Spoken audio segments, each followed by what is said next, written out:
This conference will now be recorded. Okay, I would like to open the Bronxville Village Board of Trustees meeting for January 11th. Do I have a motion to open? Okay, Bob Underhill, and a second. Okay, Mary Behrens. All right, and we're all in favor. We'll start our meeting.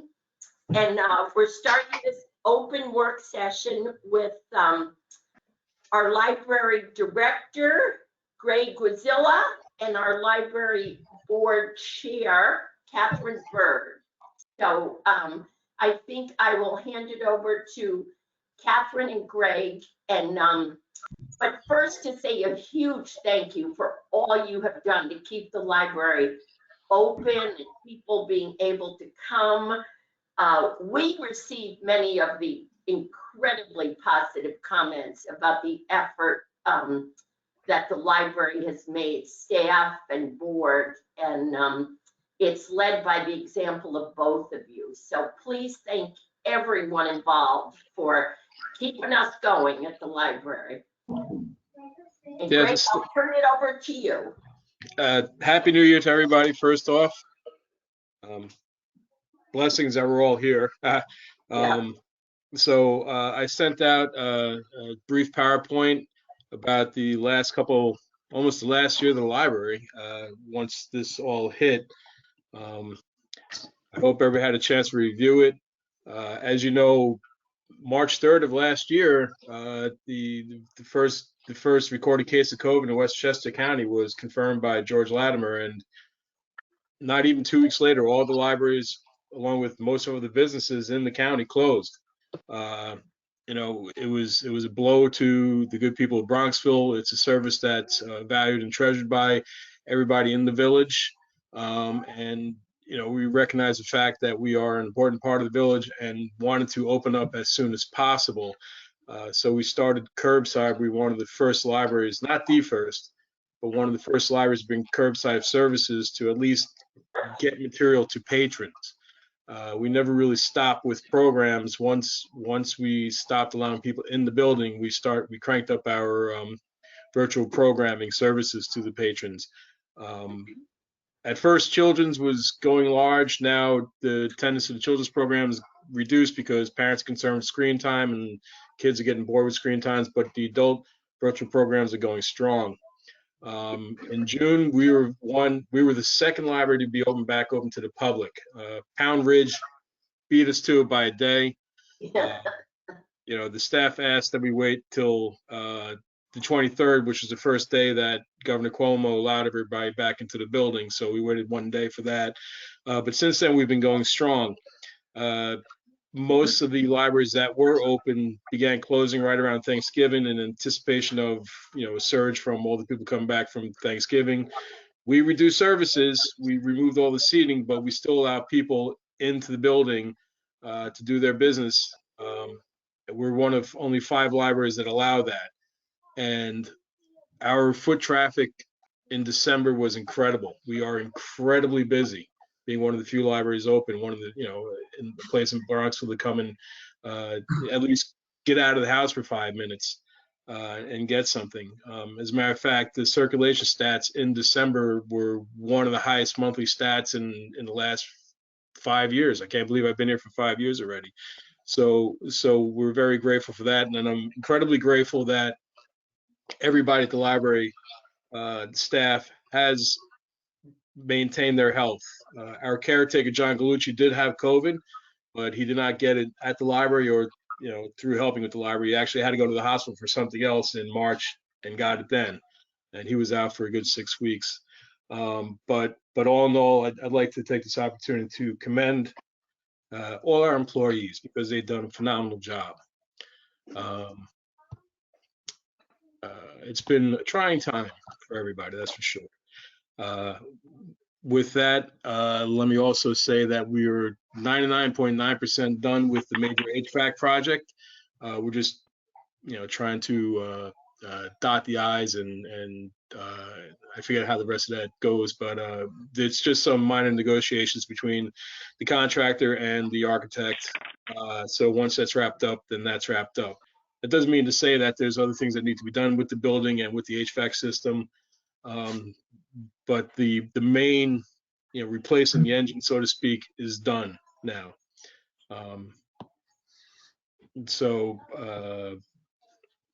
we do have some more challenges ahead. I understand pension contributions going up. We just replaced the phone system. We're trying to take care of the facilities as best we could, piece it out bit by bit to ease the burden of the tax burden on the village. It's one of the bigger buildings in the system, and we're doing our best. And that's really all I can say right now. Does anybody have any questions about the slideshow? No, I was just amazed. Talk about the need for you based on your December circulation numbers. I mean, that must have been so heartening to know you were, doing the right thing and filling an incredible need in the village. So thank you. And December is usually a very slow month because people are either away or home with their families. And it was, like I said, it was one of the busiest months in general over the last 5 years. It was wonderful. What are the challenges going forward from today? Well, there is some further HVAC work. Like I said, we replaced the engine of the library, but there's still the alternator and the tires to be replaced and all that.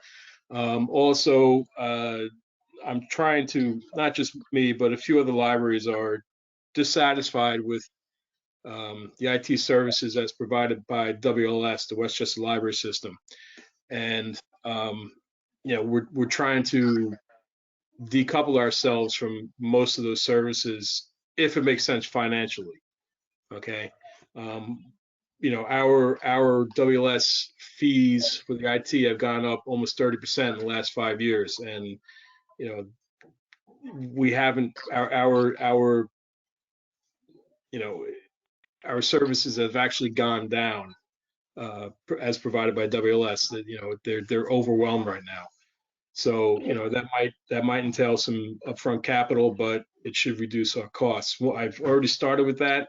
We've stopped using their wireless service and gone with A+ computing, which is the village uses, and that saves $2,800 a year right there. It may seem like an insignificant amount, but I'm hoping if they can give us a good deal with the computers, then we can save more in the coming years. I was going to ask what all included IT or what that umbrella includes. You referenced Wi-Fi, but does this include services that users can access, any data services, third-party links? Just what's encompassed within that umbrella? And given that the world seems to go increasingly towards IT and connectivity and young people spending all their time on electronic devices, does the library feel it's keeping up with the electronic focus of its customer base? Yes, we are. We've part one of that question is the IT services that WLS provides, besides the catalog, access to the catalog, are all the computer services and the network services, and some of the e-content. The WLS work with a committee of directors, finance committee of directors, to make a fair and equitable split of the IT costs between all the libraries, but it's not all that fair and it's not all that equitable. We feel that for the public computers and for the network charge, we could do better in the private market. The catalog is what it is. We all agree on that. That's part about being a library system, but we are also trying to, since the catalog that WLS went to a few years ago is an open source catalog, many of us are trying to bypass WLS and connect directly with the vendor, which will, solve some latency issues and some security issues as well. As for your second part of the question, yes, we invest more and more in digital services, whether that be the Friends pay for several of the online databases that are heavily used, and we are putting more and more money into e-content. And since the pandemic has started, that's gone up quite a bit as well. We've purchased a lot of content on Overdrive. Thank you. Yep. Catherine, anything coming forward from your board's perspective? Anything we should be sort of thinking about? I think the two things from the board, we're hoping to get back to pre-pandemic hours at the library as soon as possible. We have been closed on Sunday right now, and I think the board feels pretty strongly that once we can appropriately staff Sundays, we'd like to get back to it. There's been some concern that because we would be the only library open on Sundays, I think it's been hard to find staff who want to volunteer, imagining that they are going to be overwhelmed with with patrons on Sunday. So we're hoping to find a good time as other libraries start to restore services where we can push back in and open up on Sundays. And then I think we'll have probably another update for you guys. We are embarking on a strategic plan in 21, and I think we'll have more input from that as we complete surveys and discuss the goals that we've already completed and look ahead for that as well. Okay. Thank you. Any other questions for our library? Catherine, can you just give us a list of who's on your board, please? If you had that handy. Sure, and Greg will correct me if I'm wrong. So on our board, let's see, we have Josh Rucci, we have Nick Park, we have Kevin Charlton, we have Christina Kretikos, we have, who else am I missing, Greg? Katie Barrett. Katie Barrett. Priscilla Yep. Newman. Oh, thank you, Priscilla Newman. Yep. Nina Evanson. Right, Catherine Burke. Nina Evanson. And Bob Shear. Oh, right, and Bob Shear, thank you. Great board. Wow. Yes. It's Really good board. It's a fantastic board, and the level of enthusiasm around the strategic plan is palpable at every meeting. They're chomping at the bit to get going. Terrific. Any other questions for I our have a question for Greg about ebooks. Yes. Greg, this is Sean Abbott. I used to be on that. No, board, this and I is remember for we were these concerned are about. for folks. This Okay, is not. but- I have a question. Yeah. I'm sorry I missed the beginning of the presentation. I just wondered, and especially with the potential opening on Sunday, do you have specific capacity, constraints that you can that you need to turn away patrons over a certain limit, or would that if Sunday openings did take place, would you be able to maintain that capacity limitation somehow? That's kind of hard to say. The big fear for Sundays is we would, since all the other libraries are closed in the area, that we would attract all those patrons. All patrons are welcome in our library, but because we would be the only one open, they would all come at the same time. That was the big fear. As for capacity, right around Thanksgiving, when most of the other libraries either closed and went to curbside or went to appointment only, the only step back we took was we removed seating. So you can come, you can stay, but you can't really sit anywhere. So people are fine with that. They come in, they get the materials, they return the materials, they browse a little bit, then they go. So we are incredibly busy, but it's a good flow. So we're not Okay, all I that think that, concerned with people backing up. yeah, I think if people can't sit there, that reduces a lot of the issue Right. with overcrowding. And it's very sad, because when we did have seating for that time in June until November, people really appreciated the fact that they actually could come and sit down and do their work, study, read the paper, all that. And it was Yeah.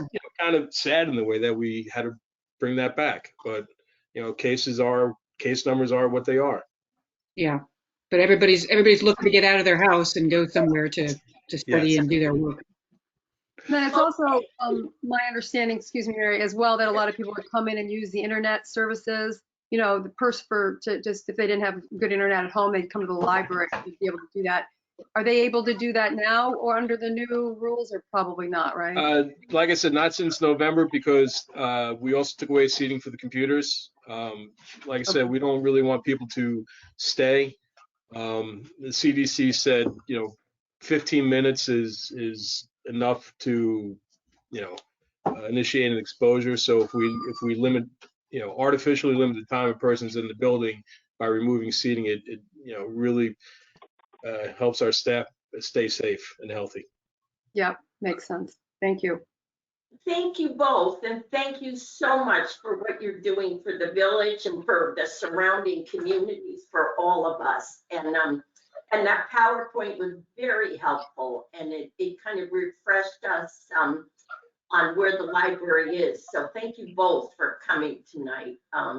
It really was a good catch up for all of us. So thank you, and we'll, as usual, stay in good collaboration. So thank you both. Thanks for having us. Best place to work. You're welcome. Yeah, We have goodbye. Thank you. I just want to say thank you to Catherine and Greg too, because already we have met to discuss the upcoming library budget, and they recognize the challenges that we currently have and going into the new year. And so to that point, of course, Greg has been working on the monies that we pay to WLS, because it is one of those biggest items. So, and Greg, with the new phone system just coming in, I haven't had a chance to ask you, although Greg knows he can always track me down on anything. So far, well received, Greg. No issues with the new phone system? No, it's great. It works. Good. Nothing is falling apart. Long overdue on that. So. Long overdue. the only complaint was some of the cords are not long enough, so we kept some of the older cords that were longer. So, but otherwise it's fantastic. Great. Good. All righty. Thank you. We will let you go, or you're welcome to stay. We're just on to other work session topics. I have to go yell at my kids, so I'll bid everybody good night. Thank you, everyone. Good night. Yeah. Thank you. Bye, Catherine. Bye-bye. Bye, Jill Greg. Collar, what do you have next on our work session agenda? The only other item I just wanted to discuss was a follow-up on what I had circulated on the improvements for the intersection of Midland and Pondfield. I thought we should just connect on that. If the board had any questions, as you know, we've studied that intersection, so I just wanted to summarize where we are on that, and to get your agreement to move forward on revisiting the overhead signalization. Jim, do you want to give a little historical background? I mean, part of it, I'll start just because we've been talking a long time about the village as a walkable community, and one of its best attributes is being able to walk. And we do hear from parents that they're not as comfortable. That intersection is not a favorite intersection to have a young student in particular walk. So we started to look into what could make it have more comfort and walkability. So, and then Jim, we brought in engineers and traffic experts, et cetera. Sure, and we have tried to do a few things to make that intersection a little bit more visible, including changing out the existing lighting to LED, so the signals are brighter. We've improved the striping on the ground, and we also painted the crosswalks to make those a little bit more visible. And we changed out the signage on the approach to the intersections with newer signage, uniform traffic control device signage. And of course, we also added new teardrop fixtures on the corners to again make it more visible. But at the end of the day, the existing intersection is what they call non-conforming signalization, and that today's signals, traffic signals, are overhead. And the village retained an engineering firm, Adler Engineering. I know Bob and the mayor will remember that. And we had traffic counts done and new configurations for overhead mast arms, I call them, which were those sketches that I had sent to you, planned by Adler Engineering. Alternatively, Trustee Mayor at the time, who was very much interested in analyzing the benefits and the costs, the pluses and minuses with a roundabout, were also studied as an alternative to the traditional traffic configuration. And that was done by BFJ. So both of those options were done. But what's important is that everyone understands that the existing signals are functioning. We've had them, most recently, one of the signals replaced. We've changed out the lighting to LED, as I said. But at the end of the day, it's what they call non-conforming, which limits what we can do to the existing signals, such as raise the poles or attempting to add pedestrian push buttons. Those we cannot do. So we're really looking at, since we've already done the improvements that we can, we either need to put new mast arms up above in conjunction with pedestrian push buttons, or we would have to further the discussion on the roundabout. And the roundabout had some challenges. I don't know, Mayor, if you wanted me to go into further into that discussion and the feasibility of that. Or... Well, maybe a little bit, because the roundabouts, and I guess I have to be full disclosure, I'm not a big fan of that, but it would have to take some actual property from the school. Is that not correct? The way I read the plans? Yes, so while the feasibility study by BFJ just said, yes, that we could have a roundabout function at that location. What it did not take into account is the level of queuing and the level of parking that we currently have in front of the school. So to the mayor's point, if a roundabout was to be considered further, we would need to, at a minimum, eliminate the parking in front of the school. And we certainly couldn't have the queuing that currently exists now, because the traffic on the roundabout would at a minimum start to back up onto the other, it would back up on Farmfield, it would back up on Midland. So something would have to change on the school campus side. Any trustee opinions? Jim and Mary, I think it would make sense. We have really 3 trustees that are new to this conversation.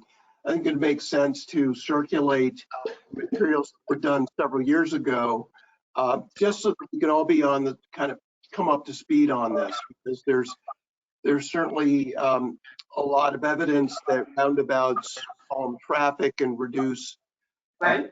Fences better for the environment, are safer, which was counterintuitive to me, but I think it makes sense to circulate that to Mary, Bill, and Helen, just so they can see what those plans look like. And clearly the school issue is an important one, but we should make sure that these three trustees have the benefit of that. Point well Yeah, taken. I would, And yeah, I would just say I don't think I could really opine at this stage without having seen some of that background and some of that analysis. I just know that the school queuing is not going to go away without drastic changes. So that's an issue that's kind of insurmountable in any current configuration, unless, again, without a lot of changes. Jim Right. Palmer, to the deputy mayor's good point, can you circulate all the, the prior work that's been done on this?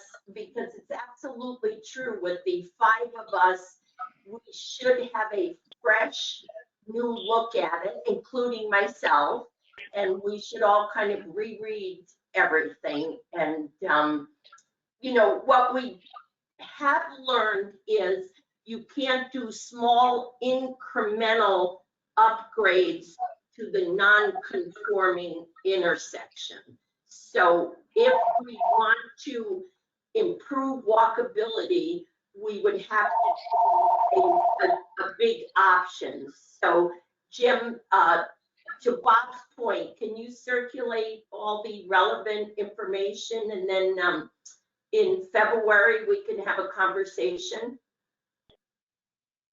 Absolutely. Yes. Okay. Absolutely. Bob's point is there's pluses and minuses on all of these things, and those studies were really well done. So thanks, Bob. All right, Jim. Also, if you're not speaking, could you go on mute, because there is some background going on here. Going on. Thank you. Right. So in that regard, yeah. So I will send out. I'll send out the feasibility analysis that was done on the roundabout. I'll send you the report that was also done on upgrading the signal with the what we call the mast arms. And we've talked about some of the improvements to date. And I think what's just important is that everyone understands, with the existing signals, there's only so much that we can do. And we did, we looked into trying to raise the existing signals that we have, heightening the existing poles, but we've been unable to get the engineers to agree on doing that, because once you start to, what they tell me is once you start to change the poles, then you need to upgrade the whole intersection. So, and I think you all did receive a copy of the mast arm sketches that we had done, because, and this is something that the board has not agonized over, but wanted to see what the visual impacts would be. Wanted to try to be able to picture what the intersection would look like with the mast arms. So yes, so I'll circulate all that information. We can take the discussion up in February again at the latest. Yep. Thank you. Any other topics from you, Jim? And then maybe we could do a overview of the agenda, and then also ask the trustees, frankly, what other things we need to be discussing in the new year. So I'll start with you, Jim Palmer. Yeah. The only other thing I just wanted to report is that the DPW building, if you've come down along Palumbo Place recently, you can see it's moving full speed. They're going to start putting the roof on by the end of this week, and they've been putting the siding on, and the insulation is now going in. So with the weather holding out for us, they've been progressing along really nicely now. So we're quite excited about that. And I will say I talked to 2 of the gentlemen who work down there, and they're just thrilled with what's going to be such a different and better workplace. So I'm just kind of happy for all of us on this one. Yeah, I've asked, yeah, Kenny Reed, our mechanic who's been with us for decades, as you know, is, and I'm joking with him because he's able to do an amazing job trying to repair the vehicles now outside in the cold. So once he's able to do it inside with an hydraulic lift, the sky's the limit. So no, I think in that regard, the guys are really excited, and of course, it's going to do wonders on preserving our equipment. So, Jim, I will say, I did drive by on Pondfield and glance over it. It feels like it's just coming up beautifully. It's so impressive, and a lot of work has been done, and you could really tell you've come a long way. yeah, honestly, the phasing has worked out quite well with the location of the salt storage shed where it's at, and I do appreciate the efforts of all the employees putting up with the congestion right now. It's a little tight, but we're trying to coordinate being able to open up the police department a lot once again as soon as we get that rear siding up. So, yep, we're getting there. And then maybe one of the callers is not on mute because there's a big background noise coming through. If they wouldn't mind muting themselves, that would be awesome. Thank you. Jim Palmer, anything, we can go on to the agenda, if that's all right. And I just wanted if it's all right, to ask my fellow trustees. I talked to council today, and we thought that we would group all of the topics, because we did them all together as a unit, into one public hearing conversation, as opposed to kind of forcing people to only talk about basements if they remember that the basement is in legislation too. We just thought, if it's all right with you, and to that end, we thought we would give people 5 minutes, since they may want to address any one of the 4 proposed pieces of legislation. I just wonder what your thoughts. We were trying to do it more to alleviate confusion on, when to speak to what. So I just love the trustees, because we can easily change that if you don't think it's a good idea. I spoke to Jim, I think shortly after you did, Mayor, and it seems like a very practical idea to me. Yeah, I thought it just made a little more sense, and would it help people to have an opportunity to speak on whichever one without having to open and close 4 hearings and then citing what you can only talk about in hearing 2 versus hearing 3. We just thought it made more sense as well. So, trustees, is that okay with you? Yeah, I agree with that. I'll defer to you on that. Yep. Yeah. Okay.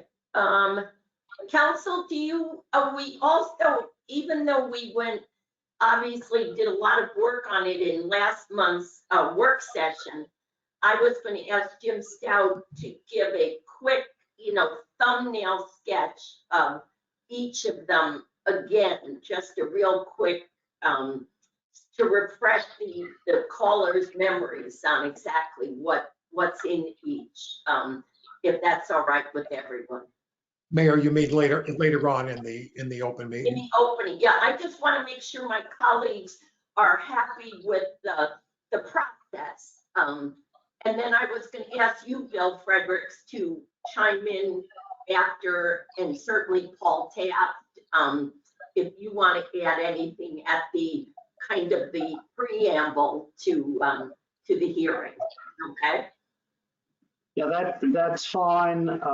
Happy to have Jim that lead off once again. Jim Stout, one question that we discussed was the effective date issue, and if there's extra time in the working session, that's an issue which maybe trustees want to be briefed on now, so it doesn't take up quite as much time at the open meeting. I think that's an excellent idea that we do that in the working session, to have a little discussion about it.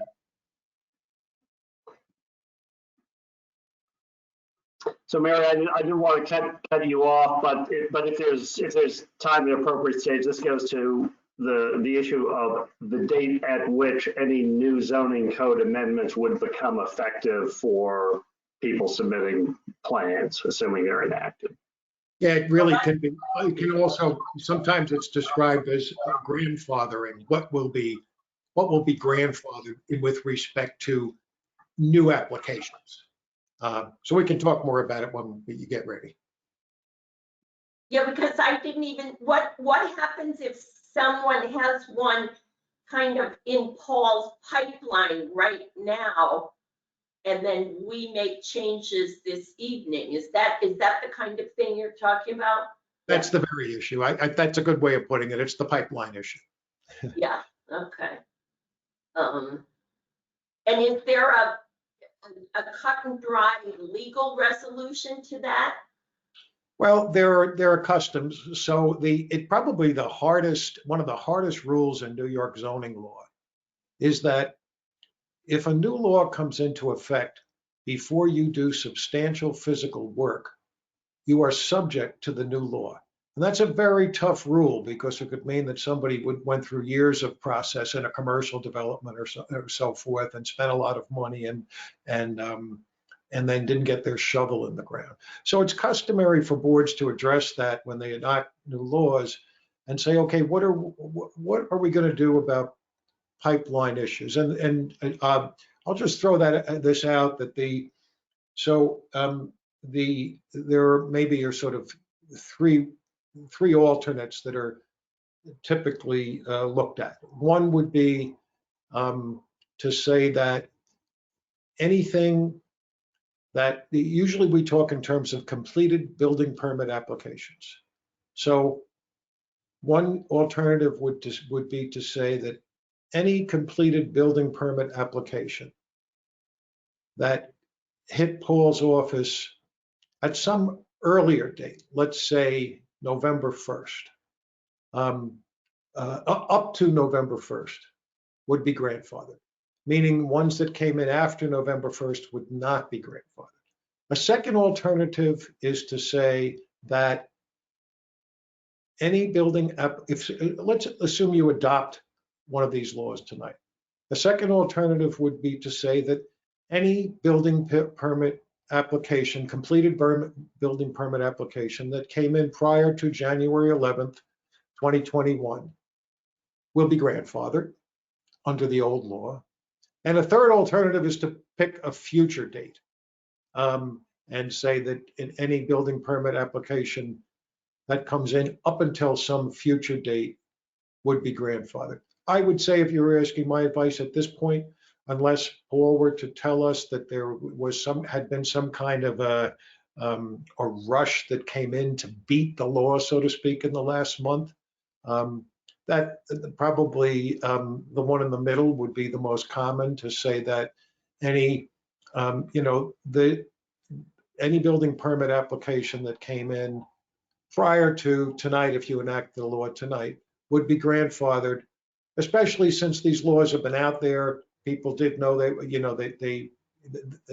should have been knowledge that they were coming. They've been on the website for over a month. We had a robust public discussion about them at the last meeting. So that's one alternative. And the way I've drafted the laws with the alternates, any of these three could be your choice tonight. And do we make the choice tonight? Like, does it have to work together? Okay. Yes, it'll be. I've put alternate provisions in the law. So I mean, if you decide to go ahead, you can decide whether you want to have the grandfathering date be tonight. If that's what you want to do, or the grandfathering date be some prior date or some future date. Paul, do you have any thoughts, given that it's, your office dealing with these applications? Okay, so a couple of things, if I may. You are talking, Jim, about a substantially complete building permit application that's been submitted, I think, right? Correct. I think you have to say a complete building permit application, because otherwise people could just send you in a piece of paper with a few items on it to Right. get grandfathered. And by the way, this would, Yeah, that's what I thought. I just wanted to clarify that, in that it doesn't mean an issued building permit, but an application that's substantially complete, ready for review.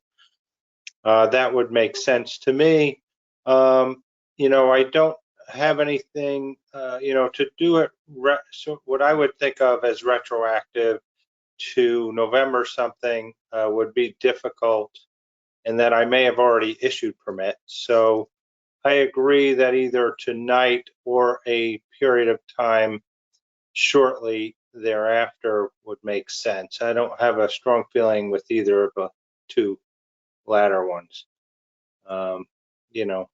I know, like with New York State, when we change our building code, they do it in that they're given a date in the future, and there's actually you can go to either code, but that doesn't really apply to this situation, I don't think. So New York State does it to a future date, which and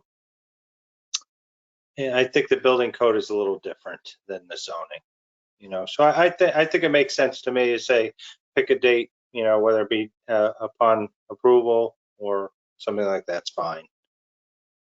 That works well for our department. Bill Fredericks, do you have a thought, given your involvement in this? I think we certainly don't want to create a future date that might be perceived as an incentive for people to rush in with a lot of applications to avoid the new rules. And I do agree with Village Council that I think a lot of constituencies in the village have now been on notice for some period of time that these. Now. And finally,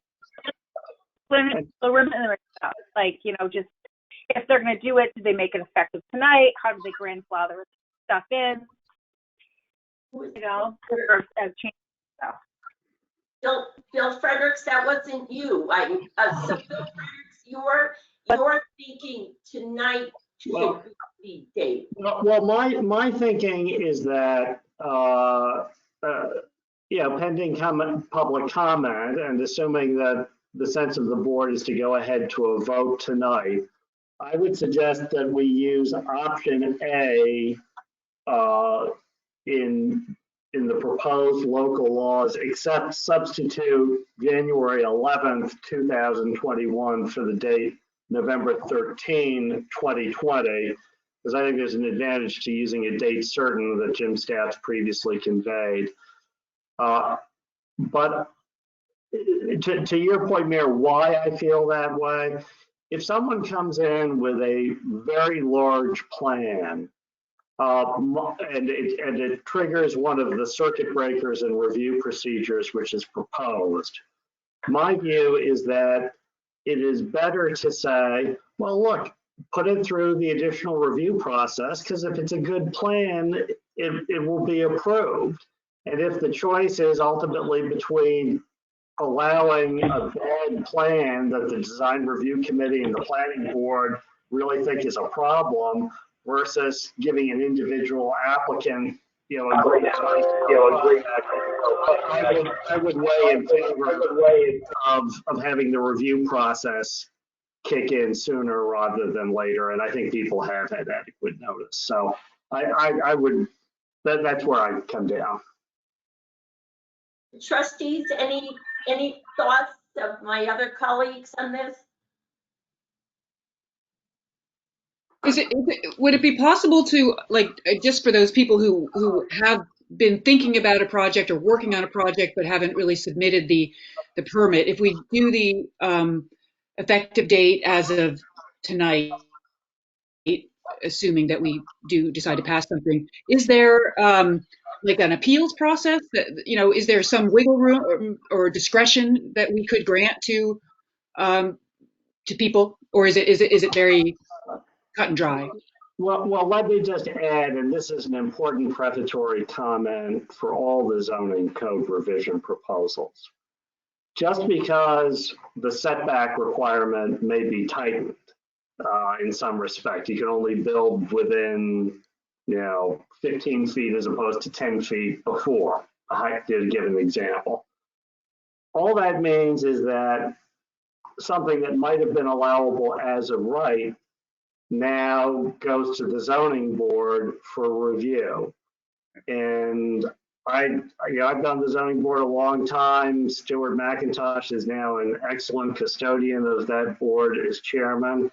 And I'm confident that, the zoning board we have will continue to exercise its discretion appropriately, but that the purpose of the reforms are just to narrow the extent to which people have the ability to do certain things of right, because frankly, I think we've seen some precedent for that being taken to a limit, which is troubling to a lot of people in the village if that becomes the precedent. Okay, so you would make the effective date very cut and dry because the process still allows for that discretion, you're saying? Yes. And Bill, would you make the date today? If you were.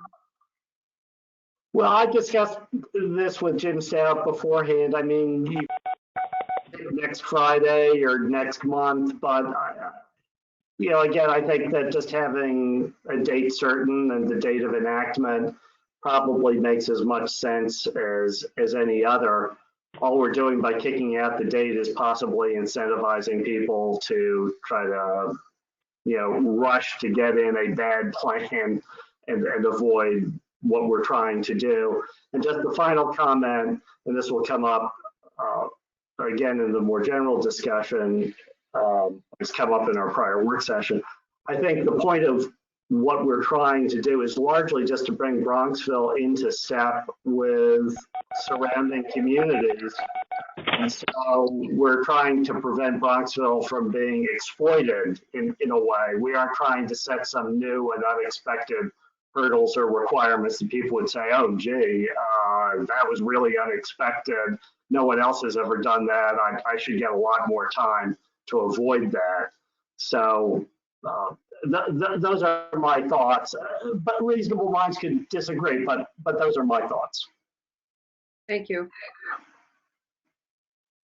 Yeah, I mean, Bill, that's such a good point, because a lot of this is, to your point, putting us in step with similar communities as opposed to something that's so unexpectedly unusual that's kind of not in this legislation. So that is a good point that, the changes are not so large that they're going to really surprise people.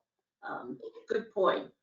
And the one final point I would make is if there were some big plan that no one knows about that were suddenly to be filed in Paul's office next week, for the people who are in that neighborhood, that's a very big deal for them. And maybe there won't be 15 or 20 of these projects that would be filed if we allowed for a later effective date, but there would be some people in the community in their neighborhood who want an opportunity to comment and be involved under the new procedures. And any other thoughts? So it sounds like if we approve tonight that we're talking about the date certain upon enactment, is that kind of how I'm reading us? I agree with that. Yeah. Okay. Yeah, I do too. Okay. Yeah. All right, any trustees, any other topics? We have 10 minutes left. Anything else we should be addressing going forward in the new year that we need to get on the, discussed or get on for more discussion next month? Any thoughts? Mary, you and I have spoken possibly about upgrading our communication emails to the village with more branding and more consistency and and maybe on a more regular basis, including a few things that are going on.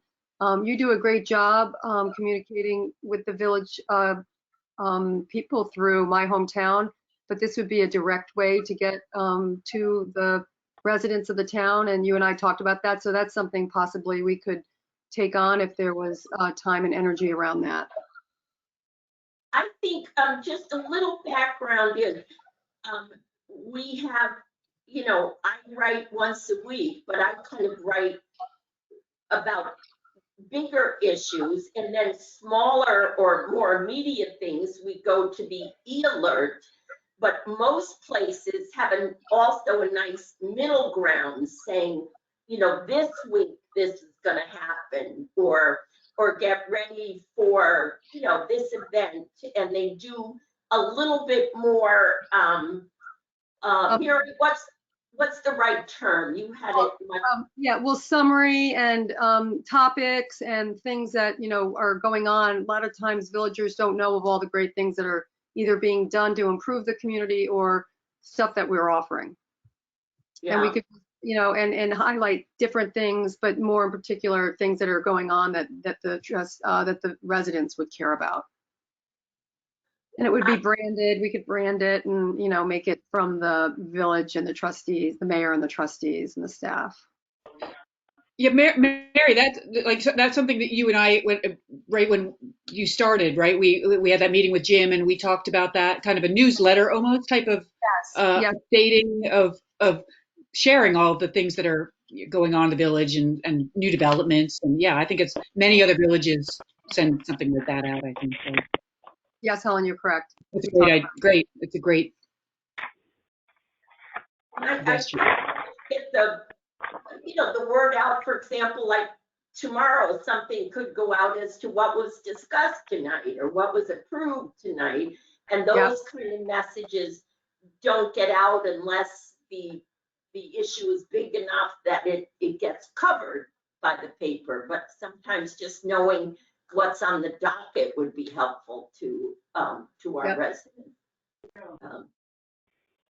And I just wanted to say, Helen has been terrific. Helen has kind of taken on real responsibility with the chamber. And Helen, we are on a lot of calls about the loan program, which is amazing. Helen, how many applicants now have taken out loans? Do you remember? What's 13 or 15? I think 15. 15. And then even our small little donate anything page has raised over $18,000. So yeah, amazing effort. Amazing. And I just wanted people, Helen is really just run with the whole business district. I know. Okay. It's great. So any other initiatives? We're getting close to, we have 5 minutes until we go to the our formal public meeting. I just wanted to ask, Jim, while we're talking about the intersection of Pondfield and Midland, I know in the comprehensive plan there was also talk about the intersection of Park Place and Craft. Does it make sense to look at that kind of at the same time of how to make that? Because that's, I think, for pedestrians and cars also a kind of a hairy intersection. So I just wondered if it would make sense to look at the two together or if they're just separate issues. But I think that intersection needs to be addressed also. There was talk about, I think the comprehensive plan suggested a raised pedestrian sidewalk, kind of like in Rye. Yeah. Right. I do think the two intersections are different, but yes, when we were walking with the consultants in the development of the comprehensive plan, we did spend some time on that intersection because it has the potential to act as a traffic. If it's done correctly, it could be a traffic calming mechanism for that corridor because we were trying to figure out a way to slow traffic down on Craft, and that also follows discussions that I had with our planning board chairman and also the efforts of the BBC, who wanted to create, their efforts to create a little a pocket park, if you will, right over at the corner of Craft and Park Place. So given their plans to do something there, and that we do have a lot of pedestrians that cross there, we were thinking I'd examine what they did over in the city of Rye, and that seems well received, and that it was more like not a speed hump, but they raised the pedestrians in the intersection, and it also acted somewhat like a speed table to also slow the cars down there. So yes, I would put that up now that we're finishing up the Masterton intersection. Yeah, I would put Craft and Park Place at the top of the list in terms of what we could do there to help slow that traffic along the whole corridor. Yep, I'll keep that on there. Yep. Perfect. Thank you. Any other trustees? I don't, I know Bob was going to, after my report, Bob was just going to update the community on the committee he's chairing, the community relations with the police. Any other trustee want to say anything at that particular juncture? Okay, so I will just ask you, Bob. Okay, and that'll be just right. I'm just going to, frankly, only mention the vaccine issue in my report, and then Jim Palmer has a few dates and things in his, but they'll be pretty quick because we have the public hearing and the resolutions. Jim Stout, just a procedural question. If we choose to close the public hearings and vote on the proposed law changes, do the secret determinations have to be voted on before we take up the zoning changes? Yeah, the answer is yes. And I think if you're going to take votes, the votes I would do one law at a time. You know, you would go local law number 1. You would, if you choose to go forward, enact the, issue the seeker determinations, parts 2 and 3 that you have before you. Take a motion on that, and then take a motion to adopt the law. And I can work through that with you one by one if you decide to go forward. Okay, but the secret has to be obviously before the acceptance if you choose to vote. Correct. Okay, I just wanted to make sure. All right, I have my clock as 6 o'clock, so I am going to reopen the regular meeting of the Bronxville Board of Trustees for January 11th. And we will start just a quick mayor's report. Today was the first day you could get a vaccine. They called it phase 1A and 1B. And I would be charitable to say that most people thought the rollout was rather confusing and a little, it caused a lot of unneeded stress to a lot of folks, particularly our senior population. So as of 4 p.m. today, they switched, they gave another option that you could call a vaccination hotline. And that number, we will get it all out to our residents again on a e-alert, but that number is 1-833-697-4829. We got a note, and I guess I would just echo our county exec who made the point that all the decisions, both the program, the location, the distributions, and the authorization for the vaccine all come from Albany. So not only does the village have no choice whether the vaccine is offered in the hospital has no choice, and it goes right up to the county of Westchester. We all take our directives from Albany on this particular one. So, and I know many people have called, and I thank village staff and who have walked so many of our residents through the computer process today. And just to let you know, today was teachers, education workers, public safety workers, first responders, people 75 and over. In most states, it's 65 and over, but just it's important clarification in New York, it's 75. And urgent care providers, EMS workers, dentists, doctors, physical therapists, pharmacists, home health care. Those are just some of the people who are now able to go on the computer or call that hotline number. And the minute we get information from all, we have just been putting out some level of alert, and we'll just keep doing that. So that is my report. And Deputy Mayor Underhill, I know you just wanted to add something. Yes, thank you, Mayor. Number one, can everyone who's dialed in please put yourself on mute? We have a number of people calling in. It's just there's a lot of background noise and it's creating a lot of feedback. So everyone, I see at least 10 people with open lines. So please put those on mute until the point in time when you are speaking.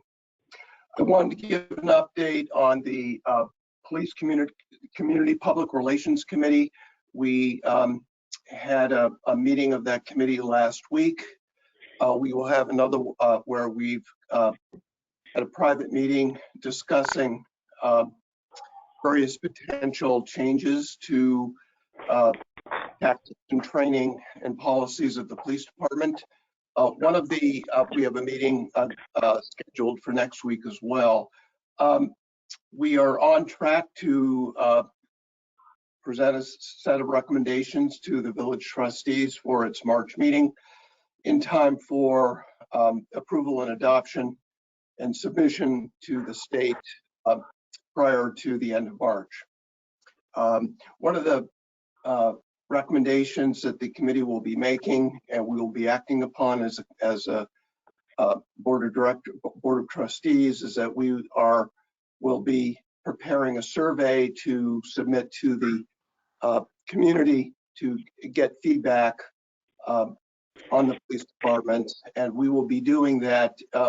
We will not be doing that within the time frame of our recommendations, but we view the recommendations as part of a kind of a step one of a process. We want to make sure we get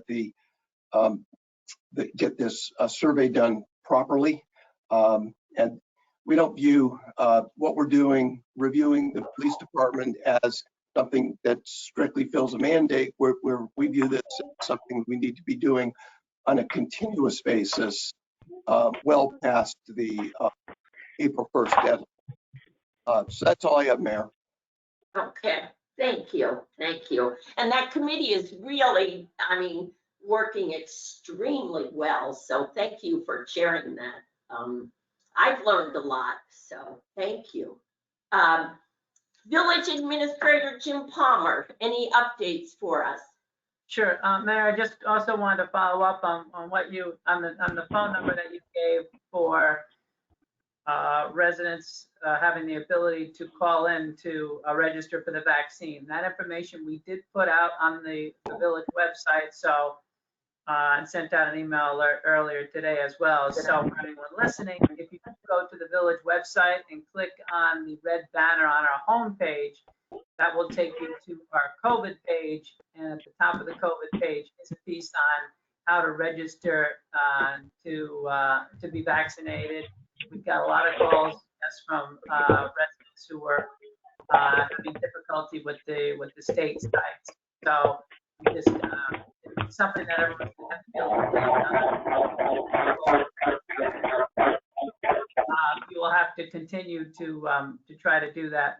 I also just want to mention to the board, this Friday, I will be participating in a presentation by the county on the county's effort to evaluate the feasibility of consolidating the sanitary sewer system for all the communities in Westchester.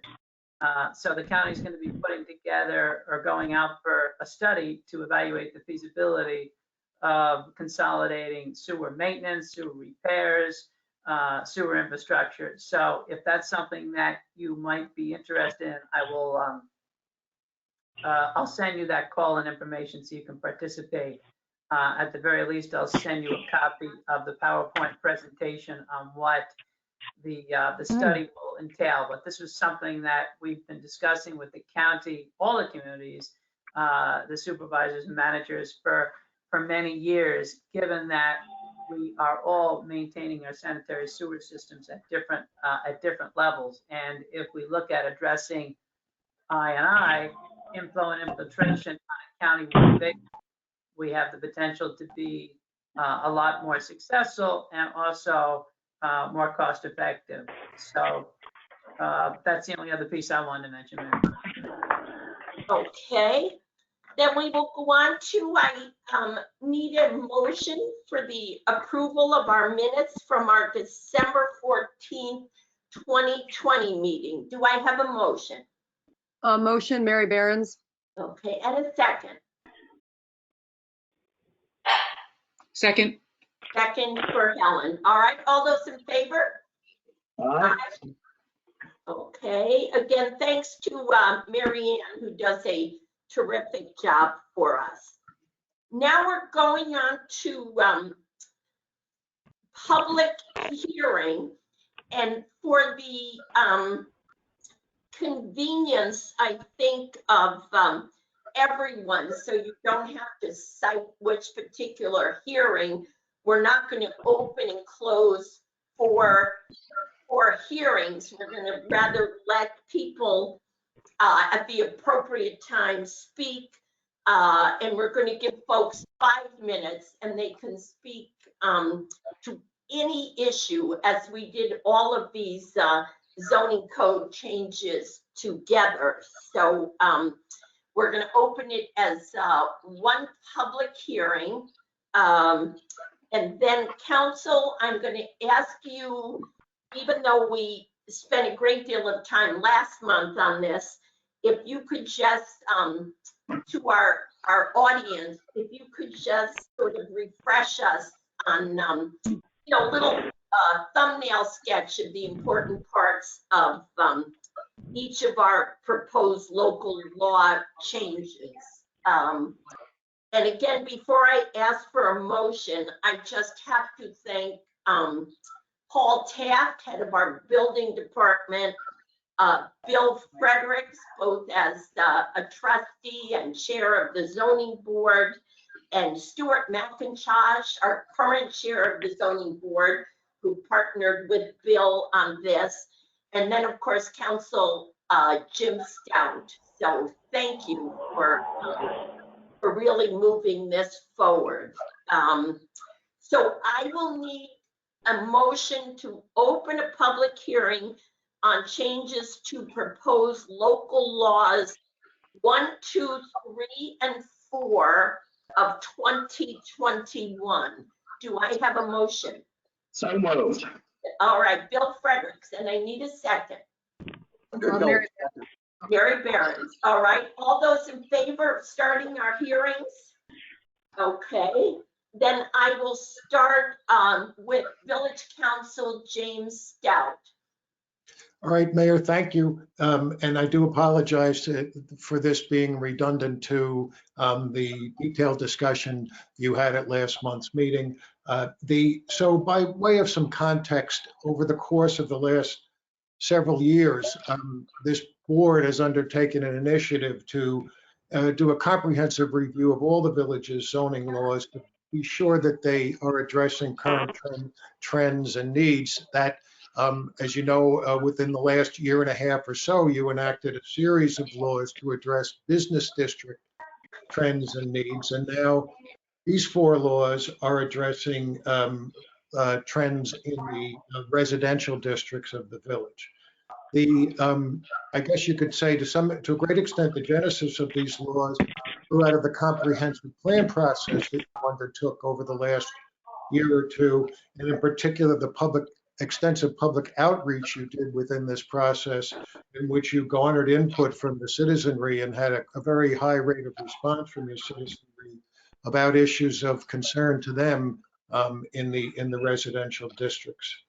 Following that, your board appointed a voluntary advisory group, which, as you said, included Trustee Bill Fredericks, who was for the greater portion of his work, the chair of the zoning board, Stuart McIntosh, current chair of the zoning board, who, as their comprehensive report says, between them have over 20 years of experience at land use boards in the village, which provides a very unique window to what the current issues are.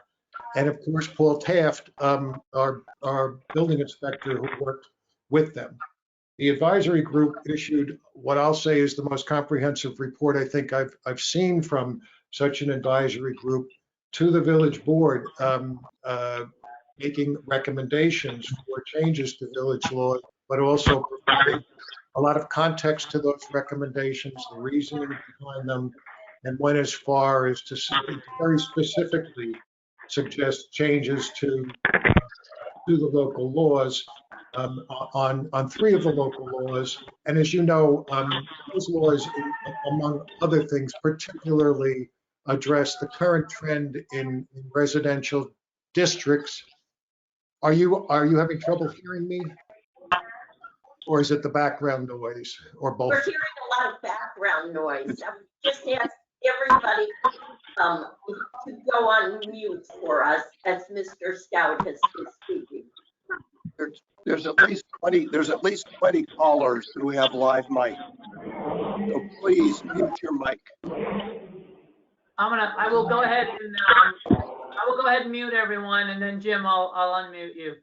I think that's the best idea for now. Yeah, thank you, Jim.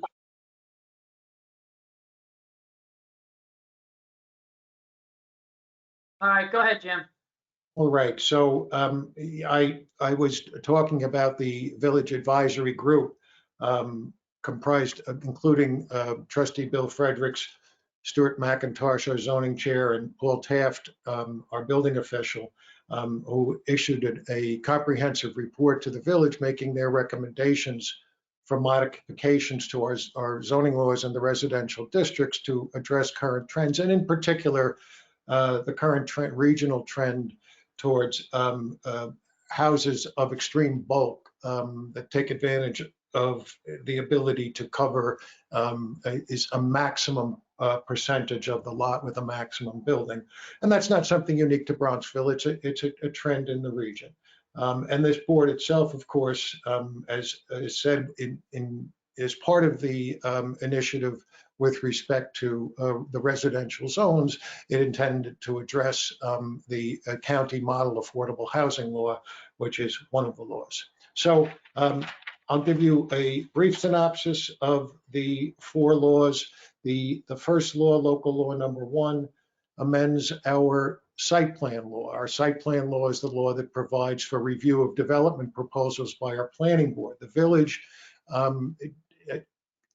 currently, until adoption of this law, does not have law that provides for site plan review or architectural board review of proposals for the construction of brand new residences, or the entire demolition of residences, or the construction of substantial additions to residences, or the demolition of substantial portions of residences.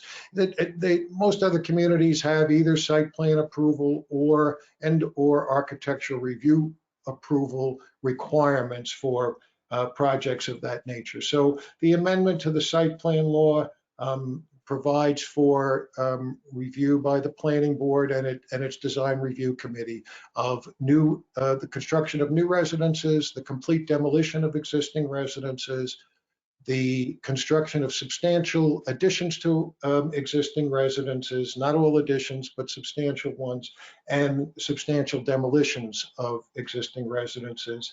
The law also enhances the set of factors that are to be considered by the Planning Board and Design Review Committee in construction proposals, including such things as, compatibility with neighborhood, landscaping and compatibility with landscaping, environmental issues, and so forth. And finally, the law increases the penalties for violation of an approved site plan. So that's local law number one.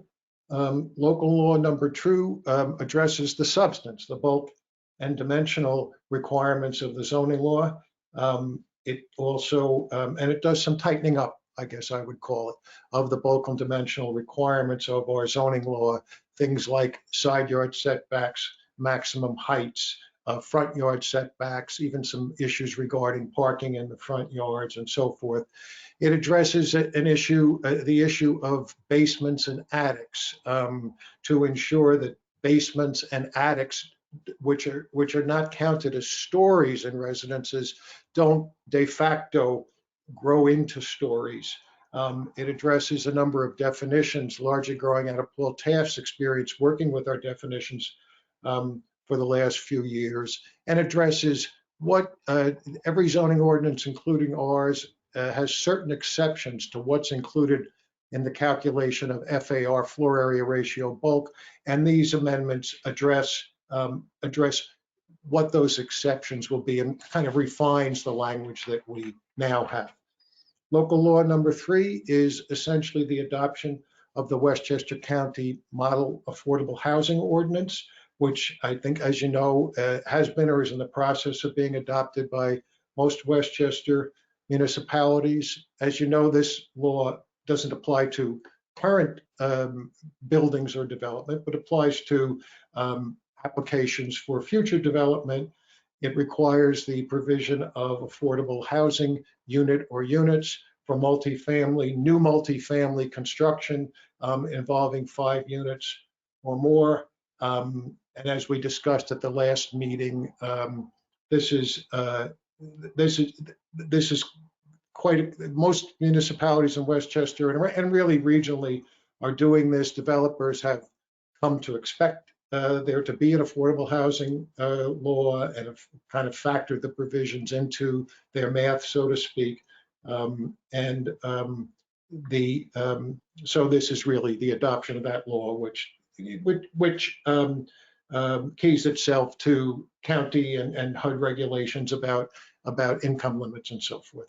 And the fourth law finally involves noticing issue with respect to development application, noticing issues with respect to development applications, and at the recommendation of the advisory group, requires that neighbors be notified very early in the process if a neighbor intends to do a significant renovation project or new construction project on their home, to be sure that there can be neighborhood discussion and input right up front, and also provides that if and when there is an approval by a board for a development project, that there will be notification to the neighbors, if the board so chooses, of what the parameters of the approval are and any particular conditions that were imposed upon the approvals. So the neighbors themselves will be aware and even will be able to be a second or third set of eyes as to whether they're being complied with. So that's my brief rundown, and I'll mute myself and turn this back over to the mayor. Thank you. Yes, Council, I did a little updating today, and there's 45 municipalities in Westchester, and as to the affordable housing provision, we would become the 41st to adopt it, as 40 others have adopted the legislation already, just to let you know what I learned today. Do I have Stuart McIntosh, Paul Tapp, Bill Fredericks? Again, thank you for the amazing effort. As Jim said, it was incredibly comprehensive, and your experience in the building department and the zoning board, and your following up on, frankly, the residents' concerns as voiced in the comprehensive plan, have really tied this all together for us. So I just didn't know if either of the three of you in particular wanted to say anything before I reach out to the other trustees. Yes, Bill Fredericks. Yeah, just briefly, certainly I want to echo my thanks to Paul Taft and Stuart McIntosh. His work on this project has been indispensable and extremely important.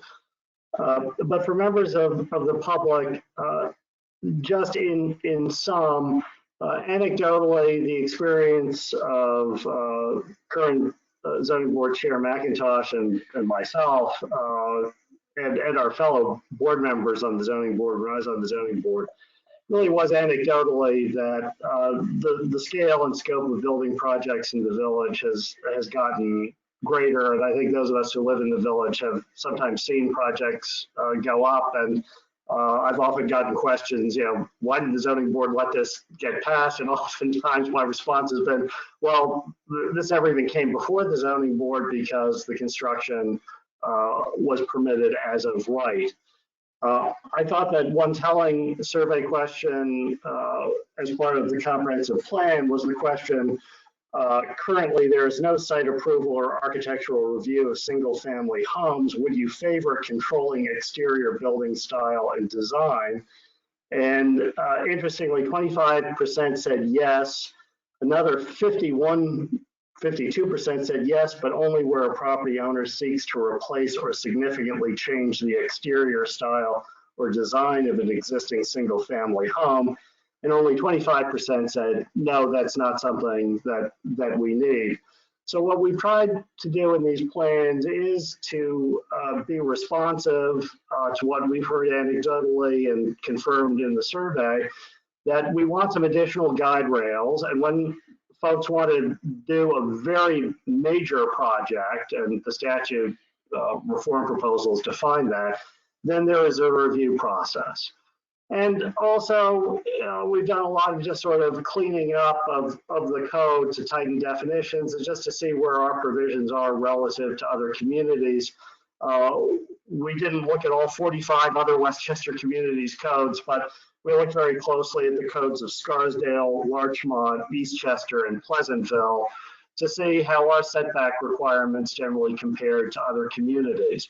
And we found really to a surprising extent that our standards were more lax than those of many of our neighbors. And there was some, and we even heard anecdotally that some architects and real estate folks were shepherding clients to Bronxville because of the leniency of our codes. And we certainly don't want to be a magnet for people who are looking to exploit the code in the manner that we've begun to see a little more frequently. But in closing, I just want to add that the fact that certain requirements are tightened or that certain additional reviews would be required is not meant to say that the village intends or the board intends to shut out people from seeking variances or seeking proposals. The zoning code and the zoning board of appeals process has always existed and will continue to exist for appeals where people think that they have a good faith basis for asking for a variance and the statutory factors favor a variance. This is really just a process to catch more applications that are currently allowed as of right, to subject them to review, because all of us in the community also have an interest in ensuring that neighborhoods and particular streets and the quality of those streets that we've all come to enjoy, aren't changed by a major project or even by an accumulation of smaller ones with no review whatsoever.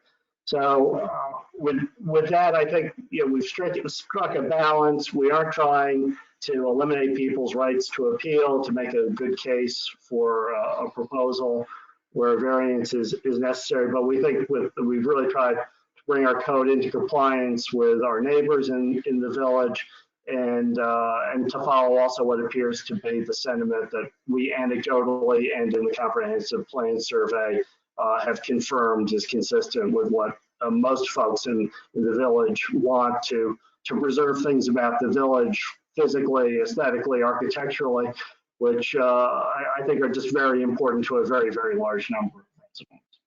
Thank you, Mayor. Thank you. Does any Paul Taft, Stuart McIntosh, or any trustee want to say something? Paul? Yes. Hi, Paul Taft speaking. I do want to thank Bill Fredericks and Stuart McIntosh. They spent, I would characterize it as an enormous amount of time to work on this and help me and consult with me. A lot of the work will make my job easier in interpreting things and whatnot. So I think those are all positive. These bigger projects, yeah, will most likely need to go to Board of Appeals or planning, but I've found that these boards are often very, almost always very reasonable. They try to streamline things. It's not an onerous situation or onerous process. So I'm thankful for them for all their help and and all of the support of the whole village towards me and my office. We've been extremely busy, and the community's been very understanding. We've tried our hardest to keep things going, and so we're very thankful at the building department for everybody's help. Thank you. I also wanted to mention, thanks to all of the zoning board members and also to our planning board members, with the board so capably chaired by Gary Reeves, because I know Stuart and Bill, it's been a collaborative effort of running by things on our sister board, that though these are primarily zoning code based, it was just wonderful that you got the input, the help, and the cooperation. So thank you to the planning board as well. Yes. Anyone else, any trustee like to comment? Seeing none, we're going to in public hearings. Oh, Mary Behrens, I'm sorry. Yeah, Mayor, this is Mary Behrens. Obviously, a lot of thoughtful work has been done. I'd really like, on behalf of the other trustees, to thank the zoning board, Paul Taft, and the planning board for all their work, as you mentioned earlier. I mean, tightening up things as they saw needed, communications to the neighbors is an obvious improvement. And with the affordable housing, this is not a novel idea for Westchester. We are, as Mary said, we are only 5 out of 45 municipalities not to have adopted it. So I'm very much in favor of adopting this to come in line with the rest of our communities in the county. Thank you. Thank you. All right, just a little, we're happy to take, during public hearings after the trustees speak, we open that up, and in a public hearing, you have the opportunity for public comment. It's, we listen to your thoughts before we make any decision. It is not a Q&A or a back and forth. It's frankly us respectfully listening to your views on these laws before we as a board make a decision. And tonight, given that we coupled everything, we're offering everybody, if they choose to, a 5-minute opportunity to to make a comment, and I'd like to start with village residents, who will certainly be the first people impacted by anything we choose to do or not to do. So is there anyone that would like to speak to any of the 4 proposed laws? Yes, I would. This is Jennifer. Yes, hi. Hello. I would like to speak to. This is Jennifer Taleo, village resident. Can you hear me? Yes, not Hello? particularly Okay. well, but yes, Jennifer, thank you.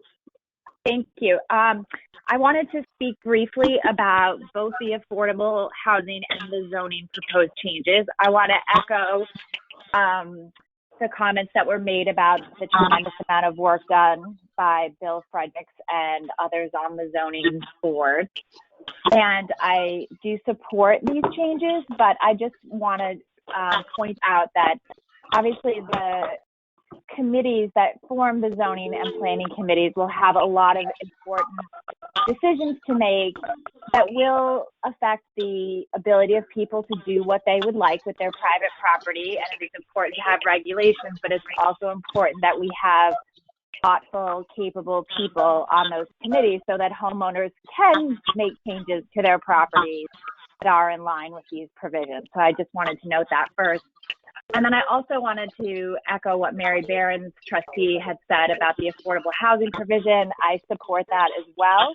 I think diversity of income in our community is only a benefit to the rest of us, and that we should definitely be adopting the affordable housing initiative. Thank you. Thank you, Jennifer. Thank you very much. Any other caller? Yes, this is Susan Salerno. Can you hear me? Yes. Hello? Yes. Yes, thank you very much. I would like to echo Paul Taft's comment that this has been an enormous amount of time. There's no question about that, and I thank everybody involved for taking the time and thinking about the village and the future of the village. I would like to address the section 4B through A4B3, which deals with recreational structures. There are 2 issues that concern me. One is aesthetic, and the other, which is more important perhaps, is safety. In terms of the aesthetic, I understand that fences need to be 6.5 feet high, or there needs to be a very thick hedge, also 6.5 feet high. I'm wondering whether that hedge, is the definition of a hedge something that is evergreen, or can it be a deciduous tree? And in terms of providing coverage of view, 6.5 feet is a nice height, but it's not really high enough to cover, for instance, basketball hoops, which will probably not be able to be covered. But even sort of the poles, the tall poles from trampoline structures, those are typically much higher than that.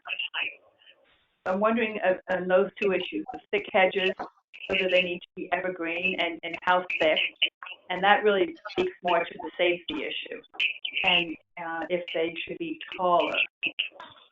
So in terms of safety issue, is that there have been situations where for multiple years, several balls have crossed the property line, done damage to the neighboring houses, and potentially could injure the neighbor. And these are not sort of nice little Nerf balls or badminton birdies, but big, hard lacrosse balls, or other, I don't know exactly what kind they are. I'm not a big sports person, but very hard balls, and they can really do some very serious damage to either just property and certainly to people. So I'm wondering whether, in addition to just considering the aesthetics of it, if there's something that can be put into this code that reflects the safety issue. Perhaps the recreational structures need to face inward rather than out, or maybe I really don't know what the solution is.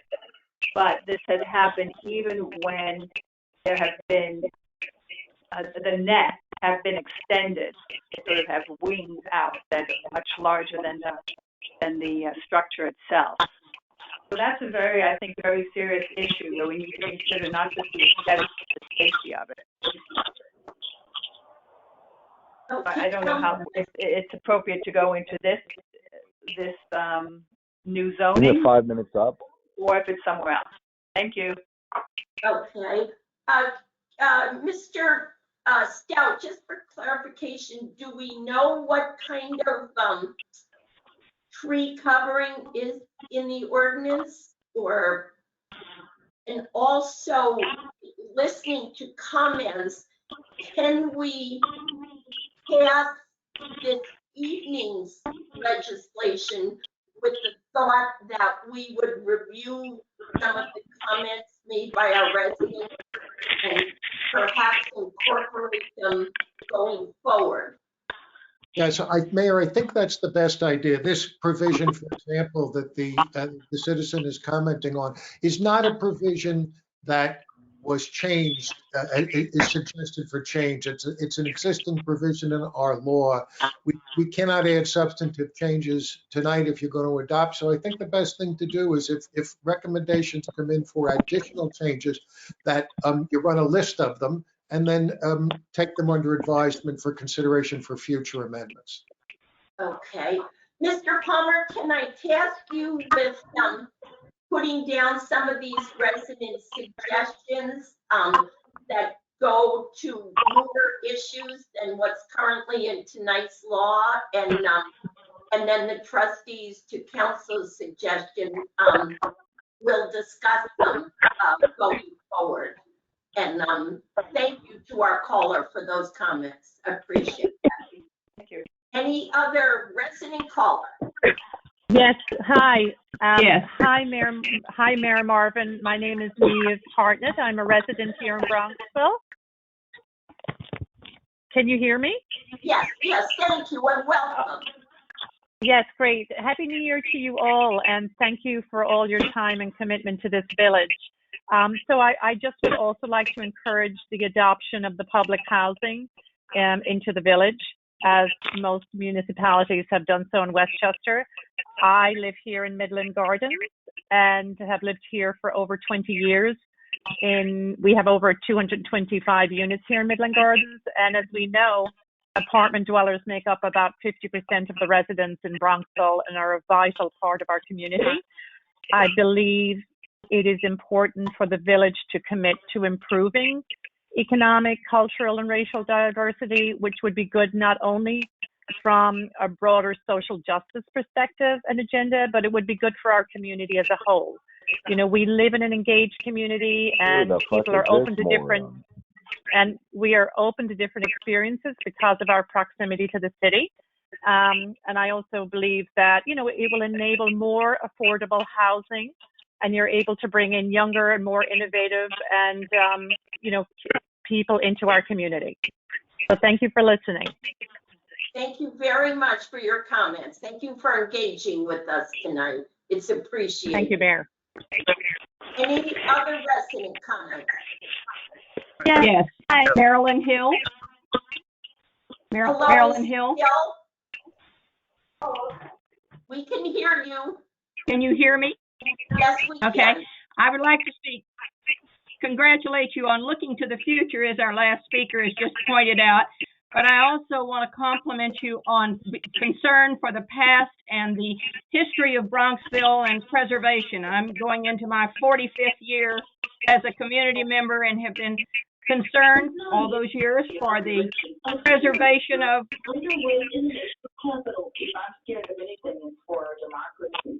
We lost City Hall on Inauguration Day, as the Department of Homeland Security announced the city would go into a high security lockdown days ahead of schedule.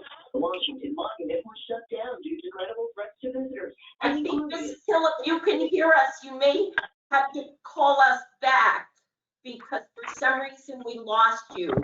and we'd be happy to hear your comments. Just give us a call back. In the interim, perhaps I'll take, if there's another village caller, I'll take that in the interim. Anyone else like to any of these issues? Yes, hi, this is Greg Jackson. Can you hear me? Village resident. Hello? Hi, yes. Greg Jackno, village resident. Can you hear me? Now I can. Yes, welcome. Oh, yeah. Hi, everybody. I appreciate everybody taking the time to do this.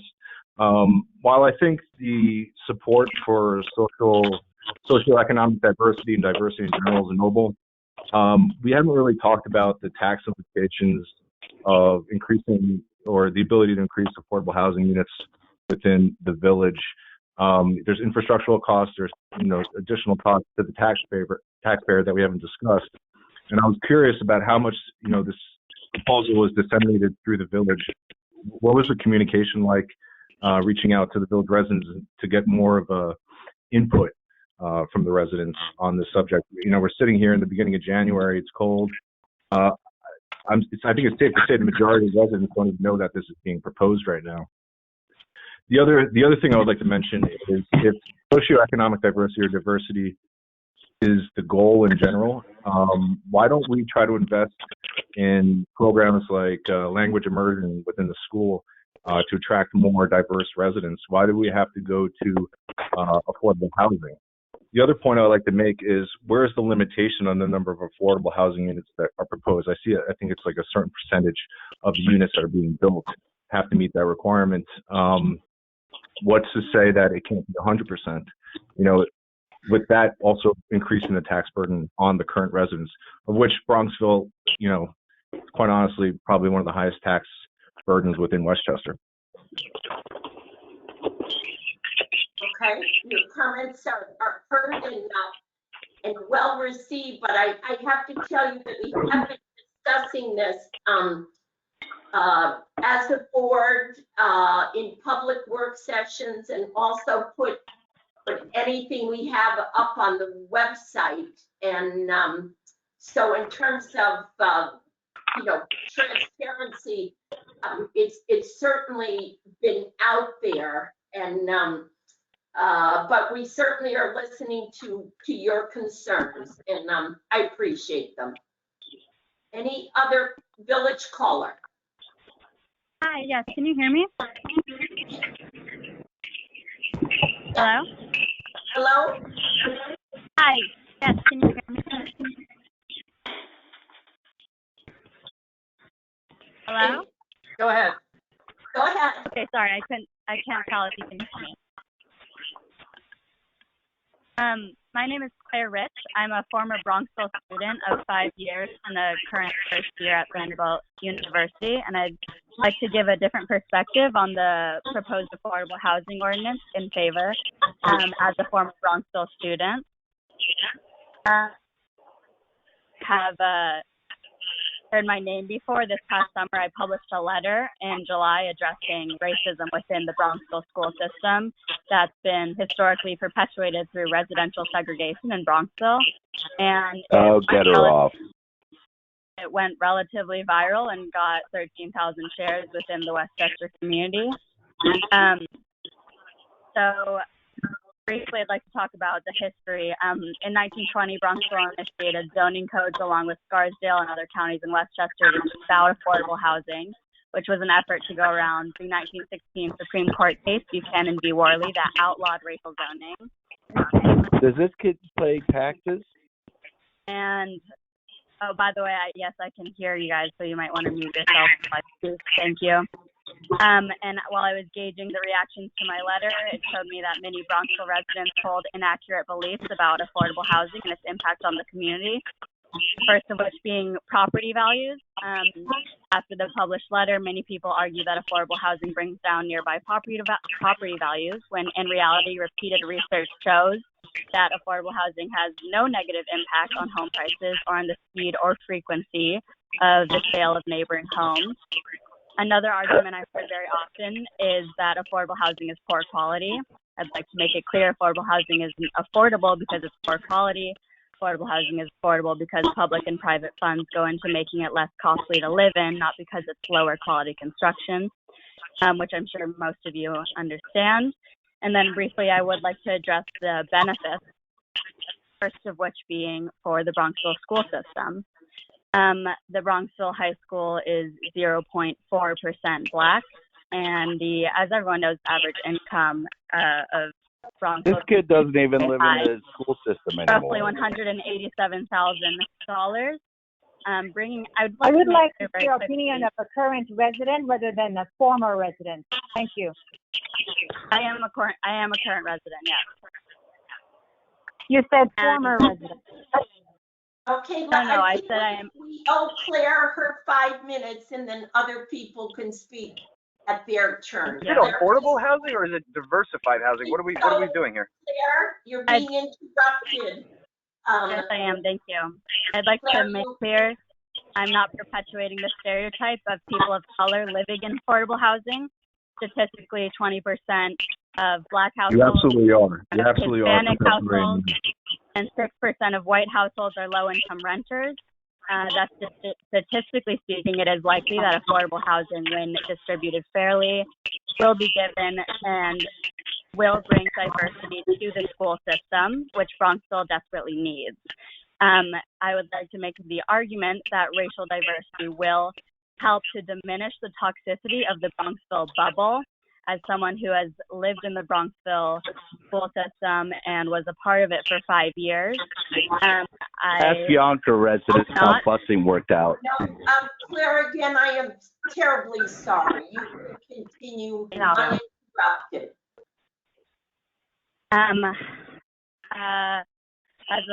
As a former student at Bronxville High School, I can't emphasize enough how big an issue racism is at the school. I can't count on my two hands how many times I've heard white boys and girls throw out racially charged slurs with absolutely no regard for the weight that they carry. And I'm not entirely confident when I say that their parents would be ashamed of that behavior. I would just like to make the argument as a former student and a current resident, just a former student at Bronxville, that this would be affordable housing would be a great addition to the Bronxville community, especially as every 40 other Westchester municipalities have adopted it. I think it's high time that Bronxville does as well.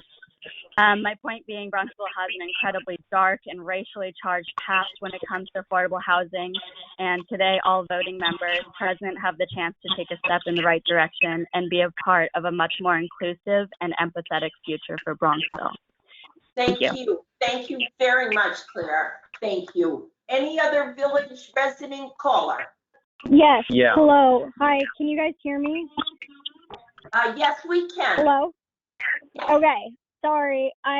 My name is Rachel Billings. I am also a former student from Bronxville High School and a resident of Bronxville.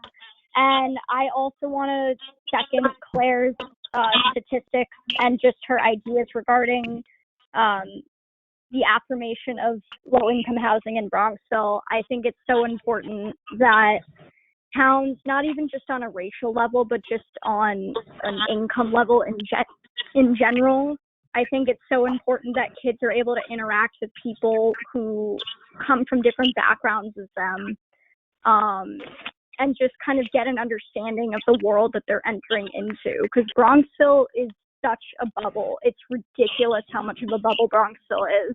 When I went to college, the number of people I met who were so vastly different from my experience growing up was insane. It was ridiculous. And I look back at Bronxville kids and I think they have no idea what it's like to live as someone who's not an upper class white person. And I'm not saying that I don't either.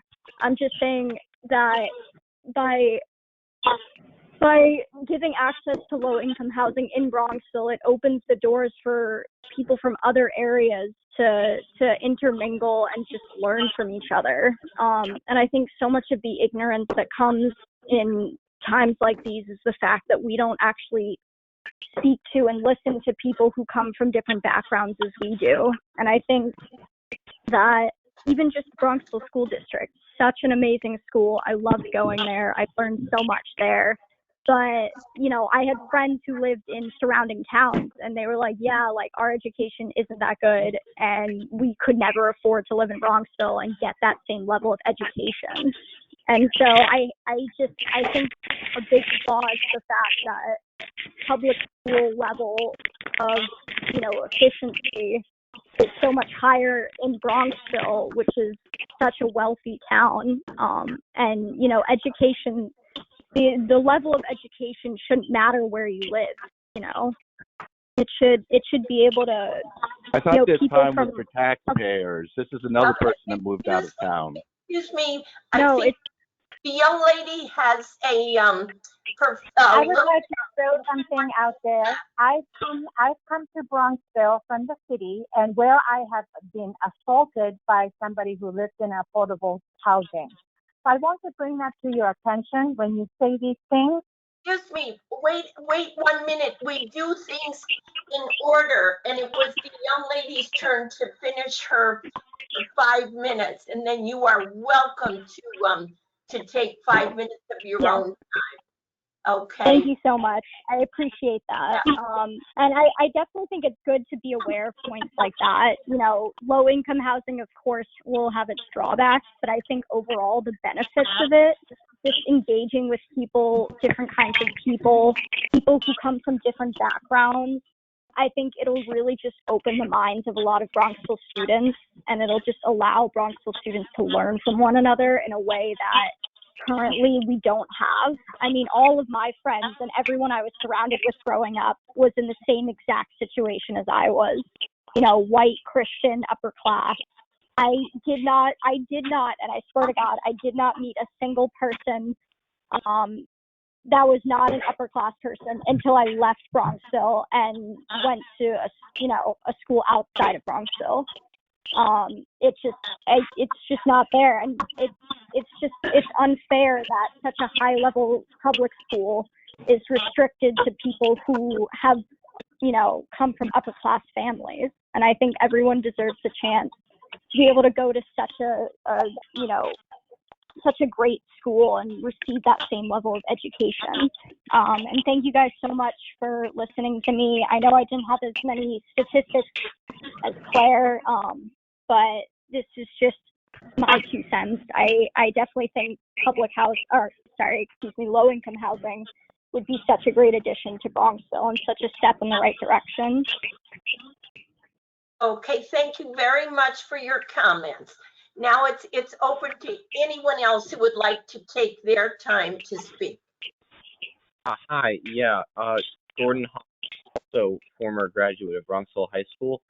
I'd like to point out that I don't think the board some of the ramifications that this could have.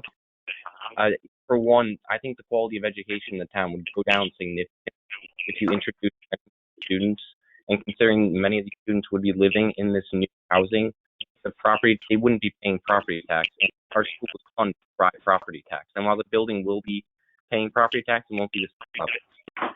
I'd also like to point out that others who have spoken before me tried to claim that this isn't only about racial diversity, but then go on to say it is. If people really care about that, they should be pushing for voucher programs, charter schools, which are much better alternatives than low-income housing. And those are just a couple things I think the board needs to seriously consider. That if they want to possibly bring down the school for this, they need to be ready for what's going to happen afterwards. Thank you. Thank you.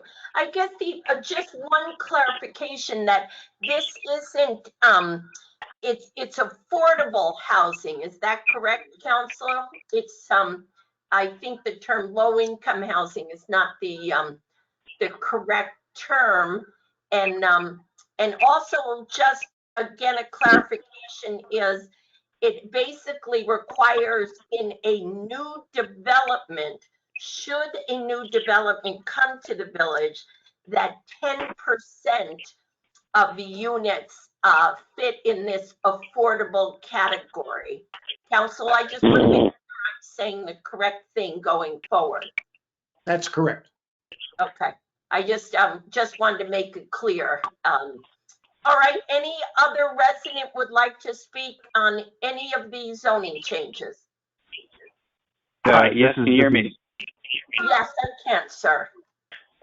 Hi, so my name is Neil McInerney, and I am just calling on behalf of legislator Walter to affirm her support for the affordable housing, and she believes it would be a benefit to the community. That's all I have to say. I appreciate your time and the work you're doing on this, and I hope you have a good night. Thank you. Thank you. Anyone else? I'm looking for Mrs. Hill, if she was, because we lost her. Mrs. Hill? No, all right. Then. I'm here. I'm not sure this transfers well. I'm speaking into a computer. I think we're hearing you a little better, Mrs. Hill, so we're going to give it a try. Okay. I wanted to compliment the board, the zoning board, for these proposals because they are taking care of a lot of problems that we've had for decades that have gradually increased with the increasing expansion of housing here. But their preservation, concern for history, concern for the whole place preservation that they're doing, as well as with an eye to the future, as these young students have pointed out. But I'll send you a memo that may translate better than trying to talk into the computer. Well done, though.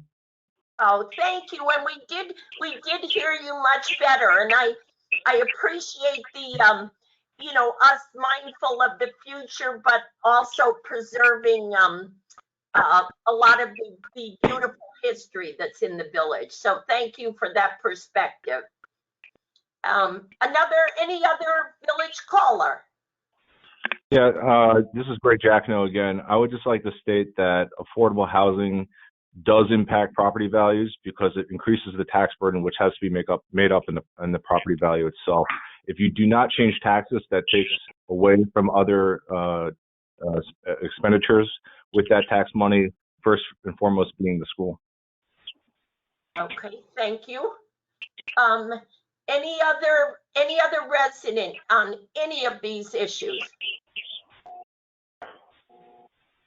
Yes, I see. Mayor Marvin, it's Jennifer Caleo, and I don't want to speak long again for the second time, but I forgot to mention the first time, and I think it's particularly helpful after this call where we've had trouble hearing each other. Is there any possibility of us moving to Zoom meetings, which I know some other villages are doing? And because I feel Zoom does have better sound quality and ability to communicate a little bit better. So just a suggestion whether we could make that happen.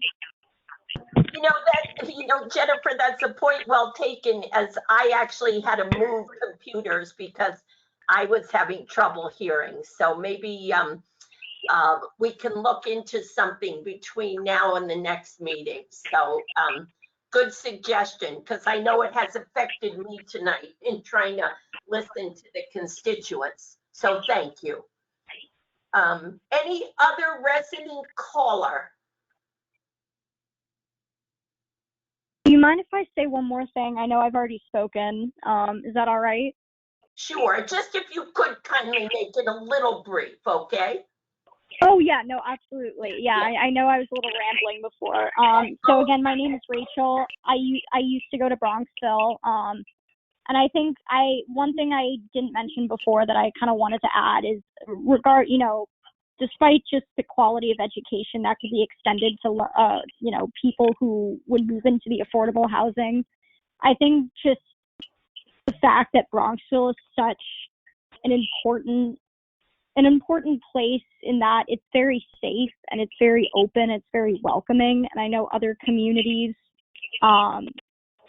in Westchester don't have that same level of safety and openness and community.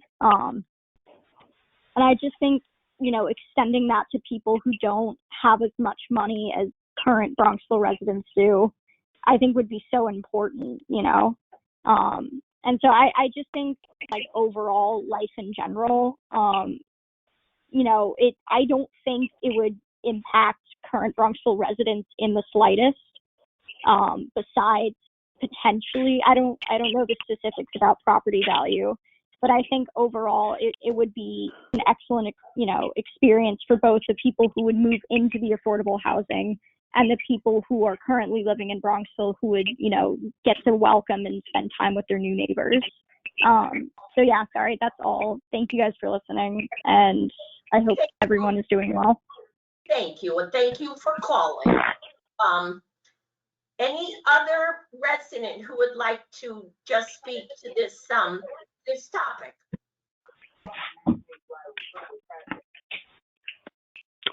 Hi, this is Bill Greeley speaking. Yes. Hi, Bill Greeley. How are you? Good, thank you. Good. So my comment on this is that one of the issues of affordability that has been consistent in the 25 plus years I've been here is the affordability of those who, through aging, end up, for instance, say on fixed income, and their ability to afford to stay in the village forces them to move out of the village. And I think that it would be beneficial to put a priority on focusing on the affordability of residents who are actually being forced, again, through circumstances, to leave the village because of the lack of affordability.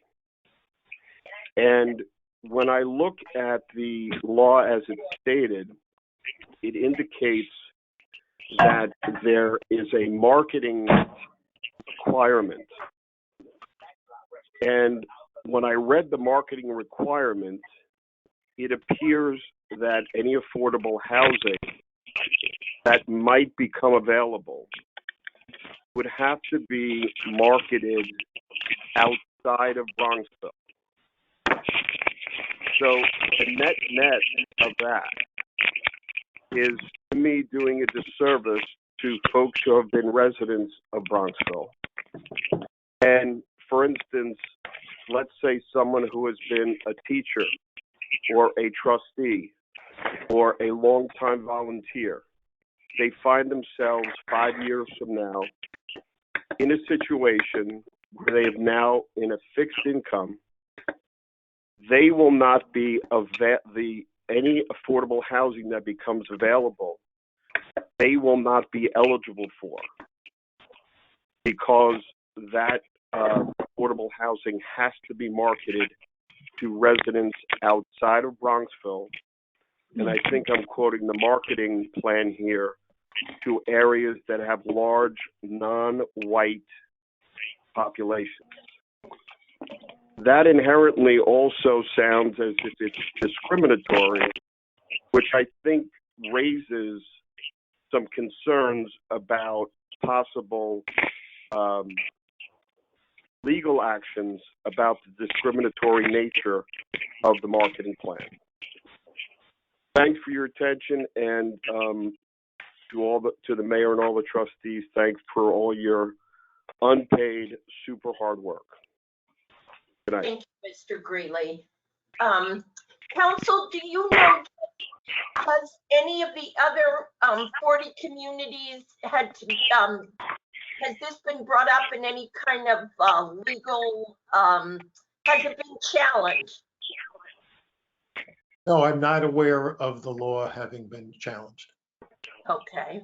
And I do agree with Mr. Greeley that we also can be on a path of making sure that many of our loyal residents who want to stay are able to stay. And I don't think, in my view, I don't think these are mutually exclusive, but I think Mr. Greeley brought up a good point as to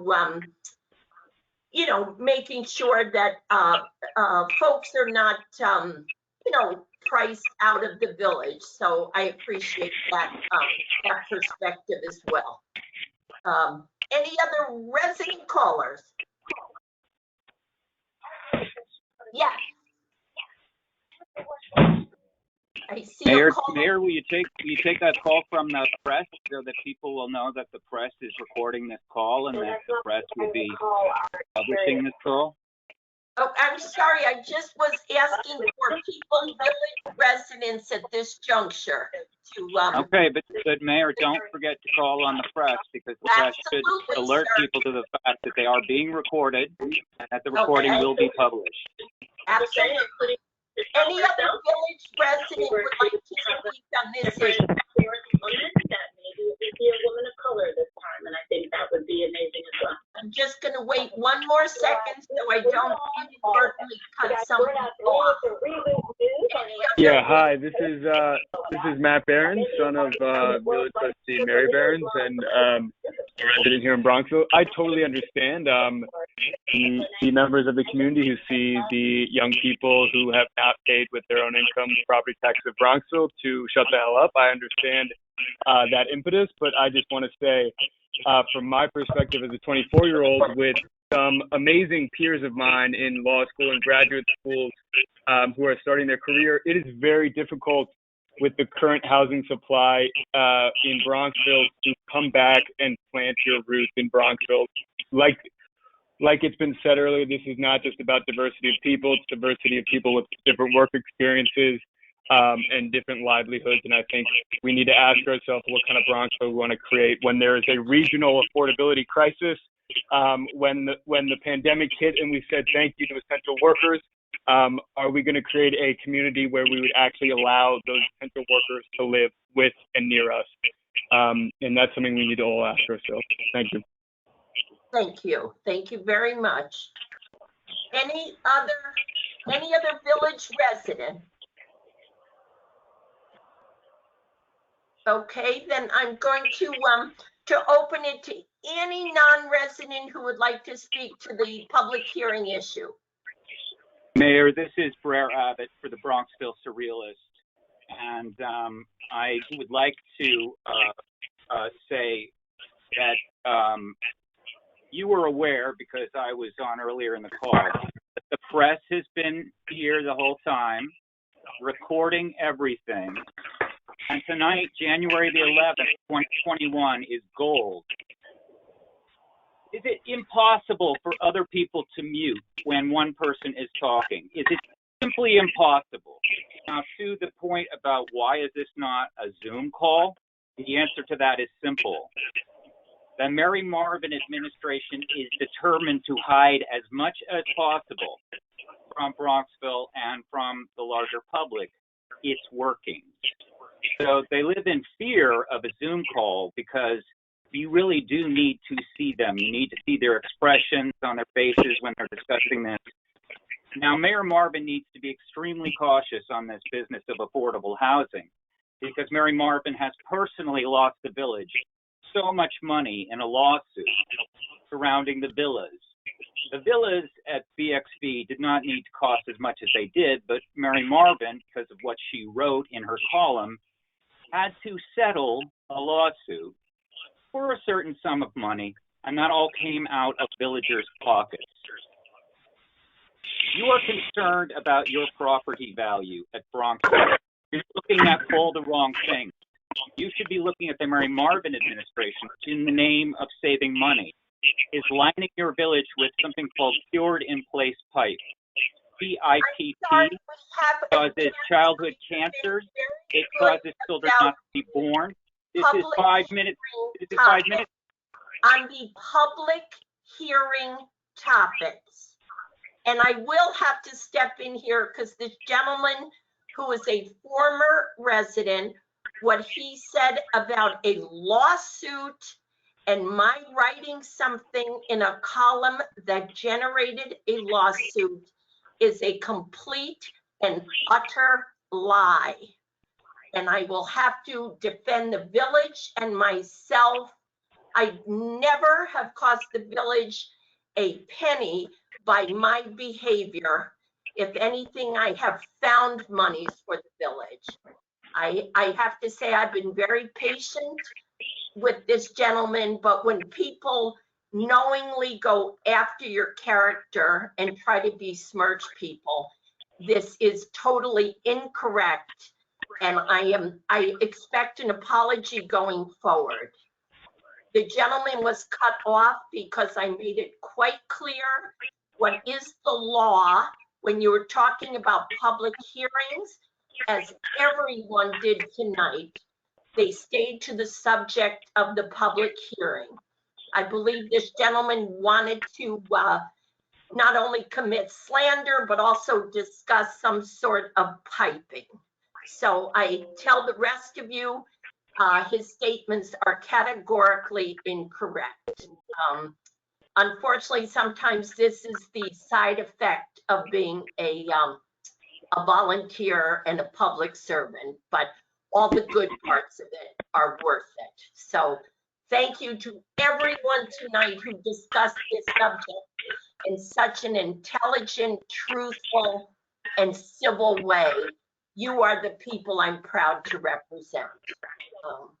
All right, group, would you like to, talking to my trustees, would we like to go forward on a possible votes tonight? And if so, we have to, by law, do the speaker determinations.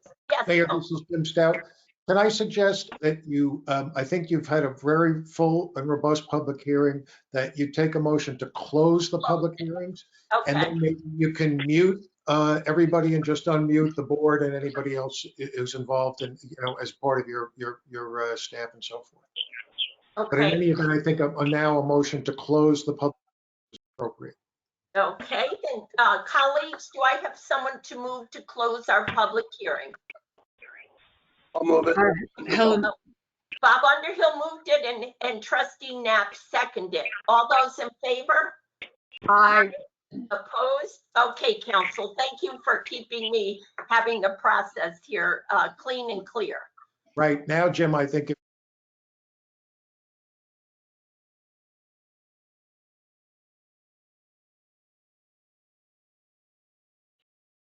Oh, go ahead, Mayor. Sorry about that. I think we need to bring all the trustees and Jim Stout and everyone back to unmute so we can move forward. Go ahead. Okay. Mr. Stout, do we need then if, first of all, my colleagues, are we prepared to vote on these initiatives this evening? Do I see a yes from Mr. Fredericks, Trustee Behrens, Deputy Mayor Underhill? Do you feel, maybe especially Bill and Stuart, do you feel like we got enough public comments on the other zoning issues? I'll let but I think that during the process, Stuart and I, we spoke to all our fellow zoning board members and alternates. We spoke to folks at the planning board. We got comments from former board members, including you, Trustee Knapp. We got a lot of helpful comments from Jim Stout. Paul Taft has continued up until the end to flag additional comments. So I think that looking at the entire process, which really started back in formally sort of June of 2019, I think including all the comments, I'm satisfied that we've gotten a very fair and good cross-section of views. I agree. I think it's been an extremely thorough process, and the amount of time and effort you all have put into it is truly amazing. And Helen, I think your question is a really good one, and thinking about it, I'd feel differently about moving along if we were breaking new ground in terms of zoning laws. We are not breaking new ground. Mm-hmm. We are bringing it to the state of the art. We're really matching where other communities have been, and we're tightening. We're making this less lax, but we're not breaking new ground in any way. And that gives me comfort to move forward with this. And that to the extent there's some overstepping, we can deal with it through the appeal process and through future meetings. And, you know, I would also say that the committee, a lot of us, meaning were galvanized by the survey from the comprehensive plan. A lot of these ideas came out of, and we had over 700, almost 800 people answer the comprehensive plan. So I also think, Helen, early on, we had people request some of these changes in terms of, you know, for example, size of buildings on property, et cetera. Yes. And I know we've all had conversations for years with residents about the importance of these issues and how important the residents have been giving us feedback, you know, consistently over that time, that these type of rules need to be tightened up with, but still allowing, you know, residents to do what they, within bounds, what they want to with their private property, but making it subject to more review when they're really big projects. I think you're absolutely right that the important thing here is that we're moving some things from as of right to requiring more review. So people do have an outlet should they disagree with something, and they can certainly go to our seek relief at the zoning board level. Yeah. Okay. All right, trustees, I'm assuming you agreed to vote on our initiatives tonight. Okay, then council, do we do the secret determination separately or as one? Yeah, so I think we can do them separately, and I can sort of walk you through if you like. Okay, please do. I think what you're considering now is proposed local law number 1. I think the first thing is that earlier tonight, I just want to confirm that you are choosing the option for the grandfathering provision in the law to be to insert the date for grandfathering to be today's date, January 11th, 2021. Correct. So first, I think, Mayor, what you will want here, assuming that you are wanting to go forward and that you are wanting to adopt the law and that you agree, is a motion to issue parts 2 and 3 of the environmental assessment form, the so-called negative declaration, with respect to the law. If you would take a motion on that. And that is just on local law 1. Is that what you're telling me? Okay. So do I have a motion as to that for local law 1? So moved. All right. So trustee Knapp moved it. Trustee Frederick seconded. All those in favor? Aye. Okay. Motion passes. And now, Mayor, if you want to proceed, you can take a motion to adopt local law number 1 with the choice of option that I articulated earlier. That is the January 11th, 2021 date for grandfather. All right. Do I have a motion to move this forward? Bob Underhill, thank you. And trustee Barron seconded. All those in favor? Aye. Aye. All right. Motion passes. Now on local law number 2, if you choose to proceed and you agree to issue a negative declaration, you would take a motion to issue parts 2 and 3 of the environmental assessment form relating to local law number 2, which you have before you, the so-called negative declaration. All right. I will move it. And could I have a second? Second. Second from trustee Fredericks. All those in favor? Aye. Aye. Opposed? Motion passes. Okay, and then the same issue with local law number 2, based on the earlier discussion. I'm assuming that you want to insert in the law as the grandfathering date, choose an option of January 11th, 2021 today. If that's the case, and we proceed to adopt, then someone could make a motion to adopt local law number 2 with the choice of that option. All right. Deputy Mayor Underhill is moving it, and trustee Knapp is seconding it. And all those in favor? Aye. Aye. Motion passes.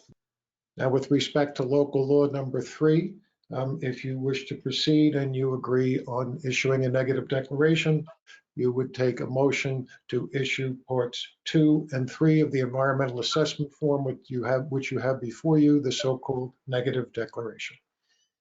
Do I have a motion? So moved. So moved by trustee Frederick, seconded by trustee Behrens. All those in favor? Aye. Aye. And the effective issue date is not relevant to this law, number 3 or number 4, which comes next. So if you are ready and desirous of proceeding to adopt local law number 3, you would take a motion to adopt proposed local law number 3 of 2021. Okay, I need a motion to move local law. Trustee Behrens moved it, trustee Frederick seconded. All those in favor? Aye. And finally, I'm sorry, Mayor. That's okay. And finally, with respect to local law number 5, if you're desirous of proceeding and agree to issue a negative declaration, you would take a motion to issue parts 2 and 3 of the environmental assessment form with respect to local law number 4, the so-called negative declaration. Okay, I will move that, and I need a second. Second. Second by trustee Fredericks. All those in favor? Aye. Motion passes. Okay, and finally, if you are desirous of adopting local law number 4, then you would take a motion to adopt proposed local law number 4 of 2021. So moved. So moved by trustee Frederick, seconded by trustee Knapp. All those in favor? Aye. Opposed? Motion passes. Okay, and I think, Jim, I think we got them all. Jim? Yes. So, Boy, did we I know this is a combination of years of hard work, and thank you very much. And thank you for your help on this, because it was so important. We did it very, very correctly. So thank you. And Mayor, if I can just also add a final special word of thanks to Paul Taft and Stuart McIntosh, who in addition to all the hours of work spent on this, spent the entire evening on this call to be available. Thank you, gentlemen. Thank you. Yeah. Thank you. Thank you. Amazing work. It is amazing work. All right, My Mr. pleasure. Palmer, we missed you, so you get the last 2 things. Yep, very anticlimactic. Just finally provided the board with the meeting schedule for 2021. And again, as always, it's the second Monday of the month, except for our meeting on Tuesday, October 12th. Do we just have a motion to approve that? And Jim, just to be clear, no August meeting as usual. Correct. Correct. So trustee Behrens, if something comes up, we always can schedule special meetings. We just don't usually put one in the calendar, but sometimes in the past we have met in August if the issue was time sensitive. Okay, thank you for that. Absolutely. Okay, trustee Behrens, you moved it, so I need a second to accept the calendar.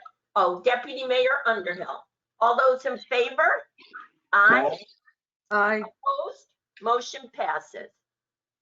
Okay, and then kicking off the budget season for the new year pursuant to the village code, you're authorized to appoint me as the budget officer for the official year. We do that annually in advance of the budget season. Knowing what a good job you do, I'm honored to move that one. So I will move that, and I need a second. Second. Second. I got a lot of seconds, James. Yeah. I think it was trustee Knapp that got in there first. All those in favor? Aye. Okay, the motion passes. Trustees, before I close the meeting, do you have anything else you would like to say? Mayor, just a quick typo on page 3 of the minutes, which we approved earlier under resolution C. And Jim, you'll just see this. It just says on a motion by Mayor Marvin, seconded by trustee Fredericks, the following, and then it's blank. It's clearly a typo. It should be it should read the following resolution was unanimously approved. I think that's clear from context, but if we're going to finalize the minutes, I just flag that one thing. That's it for me. That's why we need a lawyer among us. Thank you, Bill. Thank you. Yeah, I think there already is a lawyer amongst us without me there. Thank you. Any other comments? I just want to end with incredible thanks to all of you, and thanks to our callers who cared enough to come share some really thoughtful ideas tonight on these issues. So thank you. And we'll see everybody. What is the date in February, Mr. Palmer? I always forget. February 8th. February 8th. We will see everyone. So I just need a motion to close tonight's meeting. Motion. Okay, we have Trustee Behrens moved it and Trustee Frederick seconded. All those in favor? Aye. Aye. We'll see everyone in February. Thank you.